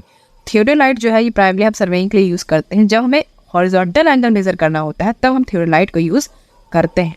चलो next 79, which hypothesis suggests that the planets including earth formed from dust and gas left over after the formation of sun। Question में आपसे थ्योरी का क्वेश्चन पूछ रहा है कि किस थ्योरी को ये साबित करता है, कौन सा हाइपोथेसिस। हाइपोथेसिस मतलब एक परिकल्पना है, ये अभी फिक्स नहीं करती है कि हाँ भाई ये अभी मतलब यूनिवर्सल हो गया, ये एक हाइपोथेसिस है। तो बोलता है कौन सा हाइपोथेसिस ये सजेस्ट करता है कि जो प्लैनेट्स हैं जिसमें आपका अर्थ भी आ जाता है वो कहाँ से फॉर्म हुआ है, डस्ट से फॉर्म हुआ है, गैस से फॉर्म हुआ है, जो कि सन के द्वारा जो सन का फॉर्मेशन हुआ है और उसके द्वारा जो चीज़ें छूटी हैं, मतलब उसी से निकल के आई है, सन से ये निकल के आई है, आपका डस्ट वगैरह, आपका अर्थ हो गया, सारे प्लैनेट्स हो गए, ये एक हाइपोथेसिस है। तो ये हाइपोथेसिस किस में बताया गया है, किस थ्योरी में बताया गया है, फिजन थ्योरी, नेबुलर हाइपोथेसिस, ये नेबुलर हाइपोथेसिस में बताया गया है, ठीक है। और ये क्वेश्चन आपको टेलीग्राम पे आराम से मिल जाएगा, ये क्विज कराया गया है, ठीक है। नेक्स्ट क्वेश्चन, निम्नलिखित में कौन सी प्रक्रिया रेगिस्तानी वातावरण में वायु अपर्दन से सबसे अधिक निकटता से जुड़ी हुई है। तो यहाँ पे बोल रहे हैं कौन सी प्रक्रिया रेगिस्तानी वातावरण में वायु अपर्दन से सबसे अधिक निकटता से जुड़ी हुई है। तो यहाँ पे देखो ऑप्शन में हाइड्रोलाइसिस, ऑक्सीकरण, सैल्टेशन या फिर लीची। तो सैल्टेशन जो होता है आपका, सैल्टेशन रेगिस्तानी वातावरण बोल दिया कि वायु अपर्दन में सबसे अधिक निकटता से जुड़ी हुई सैल्टेशन ही आपका ये प्रक्रिया हो जाएगा, सैल्टेशन प्रोसेस, ठीक है। Question number 81, which of the following is a common cause of spontaneous combustion leading to mine fire in coal mines. तो कॉमन काउज क्या है स्पॉन्टेनियस कंबशन का, जो कि माइन में आग लगा सकती है, कोल माइंस में। तो accumulation of pyrites within coal seam, तो मतलब अगर पायराइट्स का वहाँ पे एक्युमुलेशन होने लगा कोल सीन के अंदर, तो ये आप मतलब आग लगा सकती है, ठीक है, स्पॉन्टेनियस कंबशन होने लगेगा माइंस में। चलो next question, which of the following best describe open cast mining. Open cast mining को बेस्ट डिस्क्राइब कर सकता है इस 4 ऑप्शन में से कौन सा। देखो, extracting minerals from near the surface by removing overlying materials, बहुत सिंपल से लिखा हुआ है। ओपन कास्ट माइनिंग का मतलब कि हमको मिनरल एक्सट्रैक्ट करना है आज सरफेस से, तो हम ओवरलाइंग मटेरियल्स को हम रिमूव करेंगे और हम मिनरल को एक्सट्रैक्ट कर लेंगे, यही तो मतलब होता है, यही बताया है यहाँ पे, ठीक। नेक्स्ट क्वेश्चन, प्लेन सर्वेयर और जियोडेटिक सर्वेयर में क्या अंतर है। देखो कितना बढ़िया क्वेश्चन पूछा है, दोनों में क्या है ये तो मैंने आपको बताया था, प्लेन सर्वेयर जियोडेटिक सर्वेइंग। तो पृथ्वी की वक्रता का विचार, यही अंतर है दोनों के बीच में। ओके चलो नेक्स्ट देखो, an igneous rocks that cools surface below the surface is known as what. देखो अब इग्नियस रॉक से क्वेश्चन पेट नहीं भरा, तो अभी यहाँ से इनके अंदर से क्वेश्चन पूछ लिया है। इग्नियस रॉक जो है कूल हो जाते हैं, सॉलिडिफाई हो जाते हैं अर्थ सरफेस के अंदर, उसको हम बोलते हैं इंट्रूसिव या फिर एक्सट्रूसिव। तो इसको हम इंट्रूसिव रॉक बोलते हैं, ठीक है, ये इग्नियस रॉक्स का टाइप है, इंट्रूसिव रॉक्स इसको बोलते हैं, ठीक है। चलो नेक्स्ट देखो, in levelling what terms is used to describe the difference in height between two consecutive point of interest. बहुत ही बढ़िया क्वेश्चन पूछा है, इसको मैंने आपको बताया था जब हम ऑब्जेक्टिव कर रहे थे सर्वेइंग में, तब लेवलिंग का बोल रहा है कौन से टर्म हम यूज करते हैं क्या डिस्क्राइब करने के लिए, कि 2 कंसेक्यूटिव पॉइंट ऑफ इंटरेस्ट अगर है, ऑब्वियसली हाइट में डिफरेंस आ जाता है, तो उसको हम क्या बोलते हैं, राइज और फॉल बोलते हैं, ठीक है। बहुत लोग इसमें रिड्यूस लेवल या फिर बैक साइड लगा के आए होंगे, लेकिन राइट आंसर इसका राइज और फॉल हो जाएगा, ठीक है। तो अगर आपने सर्वेइंग में नहीं पढ़ा है बाकायदा, अगर आपने रीड आउट भी नहीं किया है ना ठीक तरीके से, तो आप गलत करके आओगे, सिंपल। आपको कॉन्सेप्ट क्लियर नहीं है तो आप गलत कर दोगे लाइन बाय लाइन, तो इसको थोड़ा सा ध्यान रखना है कि कॉन्सेप्ट क्लियर करना है अपना, बाकी कोई भी क्वेश्चन आएगा सामने आप कर ले जाओगे। क्वेश्चन नंबर 86 है, खान नियमों में के तहत किस प्राधिकरण को मुख्य रूप से भारत में खनन नियमों और सुरक्षा के प्रशासन की जिम्मेदारी सौंपी गई है। तो किसको सौंपी गई है, खान सुरक्षा महानिदेशालय को जो है ये जिम्मेदारी सौंपी गई है, ठीक है। नेक्स्ट देखो, which primary constant of fire damp makes explosive in coal mine. तो कौन सा प्राइमरी कॉन्स्टेंट फायर डैम का जो है जो एक्सप्लोसिव उसको बनाता है कोल माइंस में, तो मीथेन ये तो होगा CH4, ठीक है। Primary constant of fire damp makes explosive in coal mines, methane. Question number 88 है, the mine rescue rules focus primary on providing expertise and assistance in which of the following situation. तो यहाँ पे बोल रहा है कि माइन रेस्क्यू रूल जो है बेसिकली फोकस करता है प्राइमरी किस चीज़ पे फोकस करता है, ताकि हम क्या असिस्टेंस और एक्सपर्टाइजेशन प्रोवाइड करें कुछ फॉलोइंग सिचुएशन में। कौन से फॉलोइंग सिचुएशन में, इमरजेंसी और accident in mines. Obviously mines में अगर इमरजेंसी या एक्सीडेंट हो जाता है, उस केस में हम क्या असिस्टेंस और क्या एक्सपर्टाइजेशन प्रोवाइड करेंगे, ये हमें माइंस रेस्क्यू रूल बताता है, ठीक है। तो ये राइट आंसर हो जाएगा आपका। क्वेश्चन नंबर 89, किस श्रेणी का कोयला उच्च नमी सामग्री और नरम भूरा काला कोयला होने के लिए जाना जाता है। तो आपका जो लिग्नाइट है, देखो फिर से ब्राउन कोल पूछ लिया आपका, तो घूम फिरा के मतलब एक ही क्वेश्चन से 2 क्वेश्चन आया है। एक चीज नोटिस करो आप, है ना, क्वेश्चन का तरीका सिर्फ चेंज किया है, बाकी क्वेश्चन जो है वही रिपीट क्वेश्चन पूछ रहा है। अभी हमने ब्राउन कोल ऊपर देखा, फिर से यहाँ पे ब्राउन कोल घुमा घुमा क्वेश्चन पूछ रहा है, कौन सा श्रेणी है ना, राइट पूछ रहा है कि ब्राउन कोल क्या है, जिसे कहते हैं ब्राउन कोल, तो लिग्नाइट इसका राइट आंसर हो जाएगा। तो आपके पास प्लस पॉइंट था, देखो एक ही क्वेश्चन में बार बार क्वेश्चन पूछ रहा है। अभी देखो फिर से, वनस्पति राज के वर्गीकरण में कौन सा समूह मुख्यतः बीज के बजाय जड़ों के माध्यम से पुनर्जनन करता है और बीज नहीं बनाता है। तो यहाँ पे अनावृत बीजी ब्रायोफाइट्स, एक बीज पत्री या फिर अवित्र बीजी, तो ब्रायोफाइट्स इसको हम बोलते हैं, ब्रायोफाइट्स। तो ब्रायोफाइट्स क्या होता है, एक ग्रुप होता है लैंड प्लांट्स का। समटाइम इसको हम टैक्सोनॉमिक डिवीजन में भी ट्रीट करते हैं, जिसमें 3 ग्रुप्स होते हैं। तो ब्रायोफाइट्स क्या होता है, ये इनफॉर्मल ग्रुप होता है, जिसमें आपका मॉसिस आ जाएगा, है ना, लीवर वॉट आ जाएगा, हॉर्न वॉट आ जाएगा। तो आप देखे होंगे पेड़ में घास टाइप कैसे करके निकल आता है, मॉसिस बोलते हैं इसको, ठीक है। तो यही होता है, ये नॉन मस्कुलर प्लांट्स होते हैं, जिसका मतलब कि उनका कोई रूट्स नहीं होता है, कोई मस्कुलर टिश्यू नहीं है, लेकिन इसके बाद भी ये वाटर और न्यूट्रिएंट्स को एब्जॉर्ब करते हैं, ठीक है, एयर से एब्जॉर्ब करते हैं थ्रू देयर सरफेस, जैसे कि मतलब उनका पत्ता हो गया उसके थ्रू ये एब्जॉर्ब करते हैं, ठीक है, मतलब वाटर को एब्जॉर्ब करते हैं और न्यूट्रिएंट्स एयर से लेते हैं, तो इन्हीं को हम बायोफाइट्स बोलते हैं। चलो इसको हम ब्रायोफाइट्स बोलते हैं। चलो question 91, which of the following ranks of coal has the highest carbon content. अब ये क्वेश्चन इतनी बार रिपीट हो चुका है, कार्बन कंटेंट सबको पता ना भाई, सबसे ज़्यादा हाईएस्ट कार्बन कंटेंट किस वाले कोल में होगा, एंथ्रासाइट में होगा, सबको पता है भाई। ठीक है, तो ये तो हमको लगता है सभी सही किए होंगे। तो ये तो बढ़िया लल्लूपन जो क्वेश्चन पूछ लिया, लेकिन ऑब्वियसली ऐसा तो है नहीं कि अभी बहुत हाई लेवल का क्वेश्चन पूछते जा रहे हैं लाइन बाय लाइन, कुछ तो आसान देना है ना, दिल को धड़कन थोड़ा सा सही करना है बीच बीच में, इसीलिए ऐसा क्वेश्चन दे दिया है। चलो नेक्स्ट देखो, when drawing a geological section from a geological map what does the inclination और dip of rocks layer helps to determine. अब यहाँ पे बोलता है कि जब हम जियोलॉजिकल सेक्शन ड्रॉ करते हैं जियोलॉजिकल मैप में, तो जो इंक्लाइनेशन और जो डिप दिखता है रॉक लेयर्स का, उससे हमें क्या पता चलता है। तो the age of rock layer, नहीं बिल्कुल, उसका एज थोड़ी पता चल जाएगा रॉक लेयर का। The spatial relationship and orientation of rocks layers, तो यहाँ पे जो ओरिएंटेशन है रॉक के लेयर्स का, उनके बीच का स्पेशल रिलेशनशिप हमें पता चलता है और ओरिएंटेशन भी पता चलता है हमें। ठीक है, तो ये यहाँ पे बेसिकली इसका राइट आंसर हो जाएगा। नेक्स्ट क्वेश्चन है विच mineral properties measured using the मोह स्केल्स। अभी यहाँ पे देखो मोह स्केल्स, बहुत ही बढ़िया क्वेश्चन है और ये रिपीट क्वेश्चन है, ये बता चुकी हूँ मैं। तो मैंने आपको बताया था कि मोह स्केल ऑफ हार्डनेस होता है, तो हार्डनेस मैंने बताया था कि 1 से लेकर 10 तक है। उसके बाद नेम यहाँ पे लिखा हुआ था और केमिकल फॉर्मूला लिखा था कि टाल्क का जो है केमिकल फॉर्मूला क्या है, हार्डनेस का 1 होता है। ठीक है, उसके बाद जिप्सम मैंने बताया था, जिप्सम का 2 होता है हार्डनेस केमिकल फॉर्मूला। इसी तरीके से लास्ट में आपका सबसे लास्ट में डायमंड होता है जो बहुत हार्ड होता है, इसका हार्डनेस 10 दिया हुआ नंबर। ठीक है, तो ये होता है। तो यहाँ पे जो मिनरल प्रॉपर्टी बोलता है विच mineral property is measured using the मोह स्केल, तो मोह स्केल से हम हार्डनेस का पता लगाते हैं। तो यहाँ पे राइट आंसर आपका हार्डनेस हो जाएगा, है ना। थोड़ा सा दिमाग लगाना था आपको, बाकी आपके सामने सब कुछ पढ़ा हुआ था। Next, which terms refers to the difference between the observed forebearing and backbearing of a line in theodolite traversing corrected for a magnetic declination। तो देखो बहुत जबरदस्त क्वेश्चन है, क्वेश्चन में कह रहा है ऐसा टर्म को हम क्या बोलते हैं जो कि किसके बीच के डिफरेंस बताता है, ऑब्जर्व फोर बियरिंग और back bearing of a line theodolite traversing में, जो कि हम करेक्ट करते हैं मैग्नेटिक डिक्लाइनेशन के लिए। तो ये लोकल अट्रैक्शन बोलते हैं, इसको क्या बोलते हैं, लोकल अट्रैक्शन बोलते हैं। ठीक है, ये जब मैंने आपको बताया था, डीपली समझा रहे थे जब हम नोट्स में, तब मैंने आपको बताया था। ठीक है, next, in the context of hill slopes in engineering geology which factors plays a significant role in the stability of slopes. तो यहाँ पे बोलता है कि अगर हम हिल स्लोप्स के कॉन्टेक्स्ट में देखें इंजीनियरिंग जियोलॉजी में, तो विच फैक्टर मतलब कौन सा फैक्टर चार ऑप्शन में से जो सिग्निफिकेंट रोल प्ले करता है मतलब स्लोप्स के स्टेबिलिटी को लेके।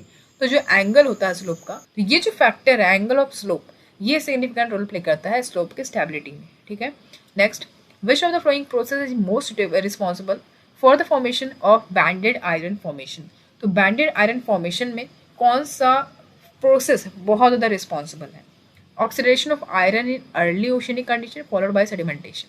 देखो मतलब बैंडेड आयरन फॉर्मेशन बोल रहा है, तो जो आपका ऑक्सीडेशन है आयरन का, जो पहले ओशनिक कंडीशन होंगे, ठीक है, जो सेडिमेंटेशन हुआ फिर आपका ओशनिक कंडीशन जो भी रहे होंगे, उसके बाद ऑक्सीडेशन होता है आयरन का, तो ये जो हुआ है, ठीक है, तो ये बहुत ज़्यादा मतलब इम्पॉर्टेंट है, बहुत ज़्यादा रिस्पॉन्सिबल, तो ये बहुत ज़्यादा इंपॉर्टेंट फैक्टर है, ये जो प्रोसेस हुआ, ठीक है, ये बहुत ज़्यादा रिस्पॉन्सिबल है, ताकि फिर उसके बाद फिर आपका बैंडेड आयरन फॉर्मेशन का, उसके बाद आपका जो बैंडेड आयरन है उसका फॉर्मेशन होता है। ठीक है, तो ये राइट आंसर आपका हो जाएगा।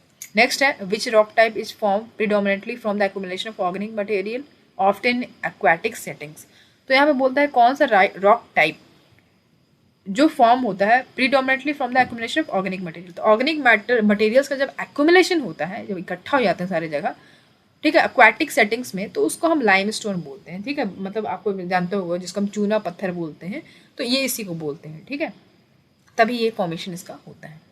अभी मुझे बताओ लाइमस्टोन जो है ये कौन सा रॉक्स है, मैंने आपको बताया था कौन सा रॉक्स, कमेंट बॉक्स में कमेंट करके बताओ।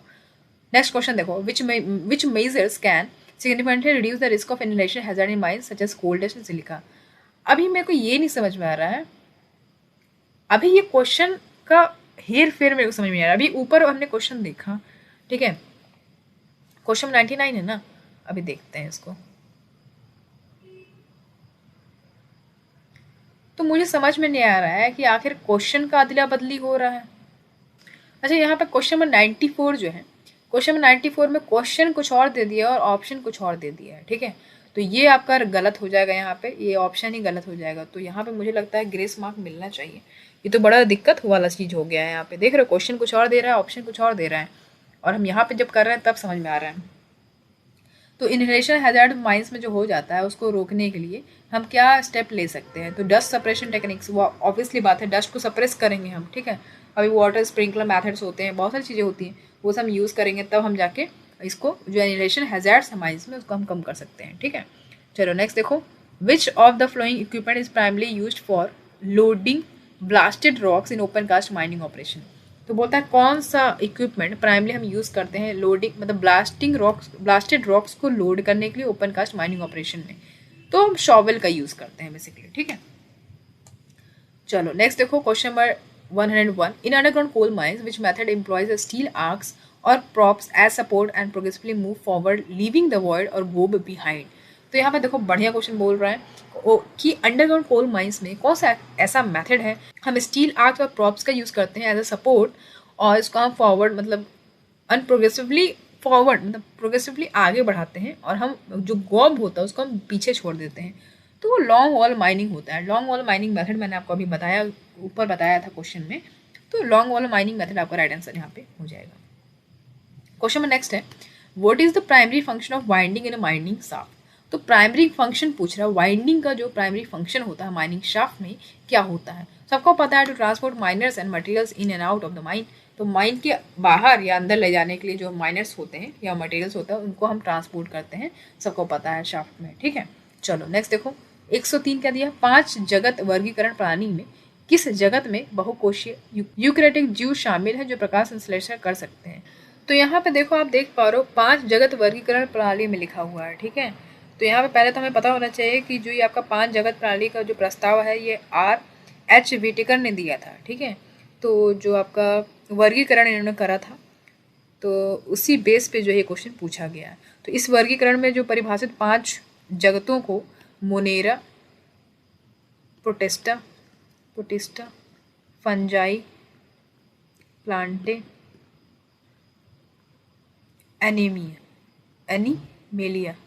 एनिमेलिया दिया हुआ है, ठीक है। तो यहाँ पे जो आपका ये जो दिख रहा है आपको प्लांटी, ठीक है, जो प्लांटी है आपका, तो किंगडम प्लांटी मतलब पादप जगत इसको बोलते हैं। तो इस जगत में जो है आपका बहुकोशीय हरे पौधे शामिल हैं। तो यही यहाँ पे लिखा हुआ है कि यूकैरियोटिक जीव शामिल हैं जो प्रकाश संश्लेषण कर सकते हैं। तो राइट आंसर आपका यही हो जाएगा। क्वेश्चन नंबर 104 है, कौन सी खनन मशीनरी विशेष रूप से कोर नमूने निकालने के लिए डिज़ाइन की गई है। तो कोर नमूने निकालने के लिए कौन सा मशीन डिज़ाइन किया गया भाई, तो यहाँ पे ये क्या लिखा है, कोर ड्रिल रिग, ठीक है। तो ये जो मशीनरी है, ठीक है, इसको विशेष रूप से हम कोर नमूने निकालने के लिए डिज़ाइन करते हैं, ठीक है। कोर ड्रिल रिग याद रखिएगा, ठीक है। कोर ड्रिलिंग रिग जो है इसका आप वर्किंग देखोगे तो आपको समझ में आएगा। कोर ड्रिलिंग में बेसिकली हम कोर ड्रिलिंग होता है वो एक ऐसा प्रोसेस जिसमें हम हॉलो ड्रिल्स यूज़ करते हैं बोर होल्स में थ्रू सर्टेन सर्फेसेस, ठीक है। तो कोई भी स्पेसिफिक मटेरियल उसका डेंसिटी कितना है, केमिकल कंपोजिशन कितना है, स्ट्रेंथ कितना है या अदर प्रॉपर्टीज को हम पता लगा सकते हैं, ठीक है। चलो क्वेश्चन नंबर 105 देखो, निम्नलिखित में से कौन सा आग्नेय चट्टान यानी कि इग्नियस रॉक बोल रहा है अपनी खनिज संरचना के कारण नायोबियम के निष्कर्षण का प्राथमिक स्रोत है जो विशेष इस्पात और एरोस्पेस उद्योग के लिए मिश्र धातु के उपयोग की जाने वाली धातु है। डायोराइट, पेग्माटाइट, नेफ्लाइन सिनाइट या बेसल्ट। नेफ्लाइन सिनाइट जो है ये बहुत ज़्यादा इंपॉर्टेंट है, इसको मैंने आपको बताया था कि ये हॉलो क्रिस्टलिन प्लूटोनिक रॉक है जिसमें आपका ज़्यादातर नेफ्लिन और एल्कली फेल्डस्पार पाया जाता है, ठीक है। ये जो रॉक से ये ज़्यादा आपका ग्रे और पिंकिश कलर में थोड़ा सा दिखता है और बेसिकली इसको हम यूज़ करते हैं एज ए फ्लक्स टाइल्स में यूज़ करते हैं, सैनिटरी वेयर, पोर्क्लेन और विट्रियस और सेमी विट्रियस बॉडीज में इसको यूज़ किया जाता है, ठीक है। तो ये राइट आंसर आपका इसका हो जाएगा। नेक्स्ट क्वेश्चन है, identify the advantage of board and pillar method of mining over long wall method. तो यहाँ पे एडवांटेज बोल रहा है, बताइए बोर्ड एंड पिलर मेथड का माइनिंग के ओवर लॉन्ग वॉल मेथड। तो यहाँ पे आपसे बोल रहा है कि लंबी जो आपका लॉन्ग वॉल मेथड है उसकी तुलना में जो आपका बोर्ड एंड पिलर मेथड है उसका लाभ को के पहचानने की यहाँ पे बात की गई है। तो हमें पता है कि unlike in long wall mining कोई भी अनप्रोडक्टिव वर्क जो डाइनिंग स्ट्रिप पैकिंग होता है वो नहीं इन्वॉल्व है, ठीक है, ठीक है। तो ये यहाँ पे इसका राइट आंसर हो जाएगा। नेक्स्ट देखो, which of the following ore dressing method is based on the difference in density between ore and gangue particles. तो फिर से यहाँ पे क्वेश्चन पूछ रहा है आपका ड्रेसिंग मेथड के बारे में। तो यहाँ बोलता है कौन सा ओर ड्रेसिंग मेथड जो है is based on the difference in density between ore and gangue particles. कौन सा ओर ड्रेसिंग मेथड जो कि बेस्ड है किस पे, difference in density between ore and gangue particles, तो दोनों के बीच का जो डिफरेंस है उस पर बेस्ड है ये ore dressing method, flotation, gravity separation, electromagnetic separation, magnetic separation. तो यहाँ पे आंसर जो दिया है वो ग्रेविटी सेपरेशन दिया हुआ है कि इन दोनों के बीच का जो डिफरेंस है डेंसिटी में वो हो जाएगा कौन सा dressing, ore dressing method, gravity separation. चलो क्वेश्चन नंबर नेक्स्ट देखो, the Cuddapah system is one of proterozoic sedimentary basin India in which state it is predominantly found. Question में बोल रहा है कुदप्पा सिस्टम की जब बात करते तो आपको दिमाग में आंध्र प्रदेश आना चाहिए। तो Cuddapah system is one of the proterozoic sedimentary basin है भारत का, ये जो है ज़्यादातर आपको आंध्र प्रदेश में देखने को मिलेगा। Next question, in mine sampling for economic evaluation why it is crucial to avoid channel sampling certain ore bodies. बोलता है चैनल सैम्पलिंग जो होता है वो सर्टेन ओर बॉडीज में क्यों हमें अवॉइड करना होता है, क्यों? क्योंकि it can lead to over estimation of ore grades, तो ओवर एस्टिमेशन आप यहाँ पे कर सकते हो ओवर ग्रेड्स का, इसलिए जो है इसमें हम चैनल सैम्पलिंग को अवॉइड करते हैं। चलो नेक्स्ट देखो, why is salting considered a fraudulent activity in mine economics. अब आप देखो फिर से साल्टिंग का क्वेश्चन पूछा है, ऊपर पूछा था अब यहाँ फिर पूछा है, तो हम साल्टिंग को फ्रॉडलेंट एक्टिविटी क्यों कंसिडर करते हैं माइन इकोनॉमी में, क्यों? It artificially inflates the grade of a deposits, तो बोलते हैं कि आर्टिफिशियली जो है ये जो ग्रेड होता है डिपॉजिट्स का उसको इन्फ्लेट कर देता है। ठीक है, इन्फ्लेट का मतलब पता है सबको, इन्फ्लेट का मतलब ये होता है कि इसको भर देना है, ठीक है, मतलब उसको पूर्ण कर देना। ठीक है, चलो नेक्स्ट देखो, शॉर्ट फायरर्स द्वारा अक्सर किस सुरक्षा उपकरण का उपयोग किया जाता है ताकि यह सुनिश्चित किया जा सके कि कोई भी विद्युत प्रवाह अनजाने में विस्फोटकों में विस्फोट न कर दे। तो ब्लास्टिंग गैल्वेनोमीटर, ठीक है, शॉर्ट फायर द्वारा अक्सर ब्लास्टिंग गैल्वेनोमीटर सुरक्षा उपकरण का उपयोग किया जाता है। ठीक है, आगे आप पढ़ लेना, यहाँ पे ये राइट आंसर हो जाएगा। नेक्स्ट देखो, Dharwad system is primarily known for which of the flowing feature in India. अभी धारवाड़ सिस्टम फिर पूछ लिया, यहाँ पे ऊपर भी पूछा था फिर पूछ लिया, एंशियंट मेटामॉर्फ सेडिमेंट्री रॉक्स। धारवाड़ जो सिस्टम है प्राइमली वो एंशियंट मेटामॉर्फ और सेडिमेंट्री रॉक्स के लिए जाना जाता है। ठीक है, याद रखिएगा इसको, आगे बढ़ते हैं। नेक्स्ट देखो, coal mines regulation in India primarily focus on which of the following aspects of coal mining operation. तो safety and health measures in coal mines के लिए बेसिकली कोल माइंस रेगुलेशन जाना जाता है। ओके, आगे देखो, खुली खदानों में विस्फोटक चार्ज को समायोजित करने के लिए विस्फोट की इच्छित अंतिम गहराई से अधिक गहरा छेद करने की प्रथा को क्या कहा जाता है। तो यहाँ पे आप देख पा रहे हो, खुली खदानों में विस्फोट चार्ज को समायोजित करने के लिए विस्फोट की इच्छित अंतिम गहराई है, अंतिम गहराई से अधिक गहरा छेद करने की प्रथा को हम क्या बोलते हैं, उप ड्रिलिंग बोलते हैं। ठीक है, उप ड्रिलिंग। चलो नेक्स्ट देखो, Gondwana super group is a sequence of rock formation that primarily consist of which type of rocks. तो गोंडावना सुपर ग्रुप पहले ही लिख दिया है, तो यहाँ पर सैंडस्टोन और कोयला देखने को आपको मिलता है। गोंडावना रॉक सिस्टम पढ़ा होगा आपने, बताया था मैंने, तो वहाँ पे आपको सैंडस्टोन और कोयला ज़्यादा देखने को मिल जाएगा। ठीक है, नेक्स्ट देखो, जीवाश्म विज्ञान में सूचकांक जीवाश्म किस प्राथमिक उद्देश्य की पूर्ति करते हैं। तो यहाँ पर देखो, चट्टान की परतों की आयु का निर्धारण और सहसंबंध स्थापित करना, ये जो है इनका उद्देश्य होता है। चलो नेक्स्ट देखो, गैंग। अभी देखो फिर से यहाँ पे गैंग पूछ लिया, गैंग का तात्पर्य क्या है, सबको पता है भाई, वह अपशिष्ट पदार्थ जो आयस के चारों ओर से घेरता है और उसके साथ निकटता से मिश्रित होता है। ठीक है, ये मैंने आपको बताया था बहुत बार, अब यहाँ पूछ लिया। अब यहाँ पे देखो, which of the following is not a banded constant of coal. अभी कितनी बार सेम क्वेश्चन पूछेगा भाई, अभी तो पूछ चुका है ना, हमको तो लगता है क्वेश्चन कितने बार रिपीट हो गया भाई, ये तो बड़ा गड़बड़ बात हो गया है। अभी ऊपर पूछा था तो पता है मेडालेन जो नहीं है यहाँ पे, ये तो है, बाकी ये जो है मेटालेन नहीं है, बैंडेड कांस्टेंट नहीं कोल का। तो क्वेश्चन फिर पूछ लिया, कितनी बार रिपीट हुआ मुझे तो लग रहा है। In compass surveying the term bearing refers to, बोलता है कंपास सर्वेइंग में जो टर्म है बियरिंग, इसका मतलब क्या होता है, the angle between the magnetic north and survey line, सबको पता है, the angle between the magnetic north and survey line. ठीक है, इसको हम बियरिंग्स बोलते हैं। ठीक है, चलो नेक्स्ट देखो, लास्ट क्वेश्चन है हमारा, निम्नलिखित में से कौन सी संरचनात्मक विशेषता फ्रैक्चर के एक तरफ चट्टान की परतों के नीचे की ओर से विस्थापन का विशेषता है। तो फॉल्ट, बेसिकली फॉल्ट की बात हो रही है यहाँ पे। फॉल्ट मैंने आपको इतनी बार बताया है, तो वहाँ पे आप इसको देख लेना। और बाकी मुझे थोड़ा इसका डाउट है, क्वेश्चन काफ़ी ज़्यादा रिपीट हुए हैं, इसका क्या लोचा है भाई, इसको ज़रा एक बार देखिएगा। आप लोगों के साथ भी ऐसा हो रहा है क्या? आप लोग एक बार देखना कि आपके पेपर में एक बार मैच करोगे तो आपको समझ में आएगा क्वेश्चन रिपीट हुए हैं क्या, सेम क्वेश्चन और उसका ऑप्शन कुछ और दिया हुआ है, क्वेश्चन कुछ और दिया हुआ है। ऑब्वियसली ये दिया हुआ है, ऐसा होना तो नहीं चाहिए, इतना बड़ा कमीशन ले रहा है उस एग्ज़ाम को। और ये आपके 120 क्वेश्चन हो गए, मुझे बताओ कि 120 में से कितना आपने स्कोर करा है। ठीक है, नेगेटिव मार्किंग वगैरह लेके बताना। ठीक, और अगर हम बात करें कट ऑफ की, तो ये तो अभी आपका पेपर सेकंड है, ठीक है, पेपर सेकंड मैंने बताया माइनिंग इंजीनियरिंग, पेपर 1 नहीं बताया अभी मैंने, जो आपका जनरल इंजीनियरिंग पोर्शन है। ऑब्वियसली इतना टाइम इसी में हो गया है, उसको अभी नेक्स्ट पार्ट में लेके आएंगे जनरल इंजीनियरिंग। अभी ये मैकेनिक, ये आपका माइनिंग इंजीनियरिंग का 120 क्वेश्चन, ठीक है, 360 नंबर का। तो ये जो है इसका मुझे बताओ 120 में कितना पाए हो आप। और अगर हम बात करें कट ऑफ की, तो कट ऑफ की तो भाई साहब यहाँ पे लोग 500 एबव भी कह रहे हैं कि मैंने 500 एबव भी लाया हुआ है। तो अभी जो हम क्या ही माने उनकी बात। अभी हम पोलिंग भी करवाए थे तो 19 वोट्स मिले हैं 500 एबव वाले। ज़्यादातर जो लोग बच्चे, जो ज़्यादातर जो बच्चे हैं ना, वो पता है कितना रैंक में ला रहे हैं, 200 से 250 वाले भी जो बच्चे ज़्यादा हैं वो ज़्यादा यहाँ पे है, ठीक है।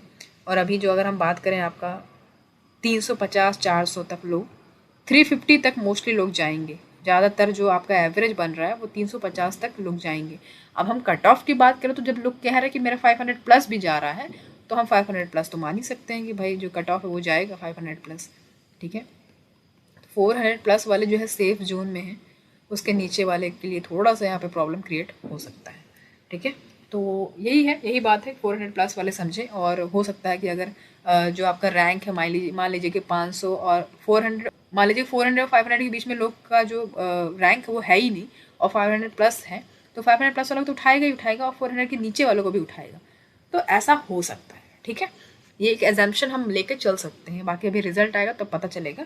फिलहाल आप इतना देखो, मुझे बताओ 120 में से कितना आपने अटेम्प्ट करा है और कितना निगेटिव गया है, ठीक है। तो बाकी जो है मिलते हैं आपसे अगले क्लास में। आज के लिए इतना ही रखते हैं, चलो ठीक है, फिर मिलते हैं आपसे अगले क्लास में। Thank you so much for watching, see you at the next class.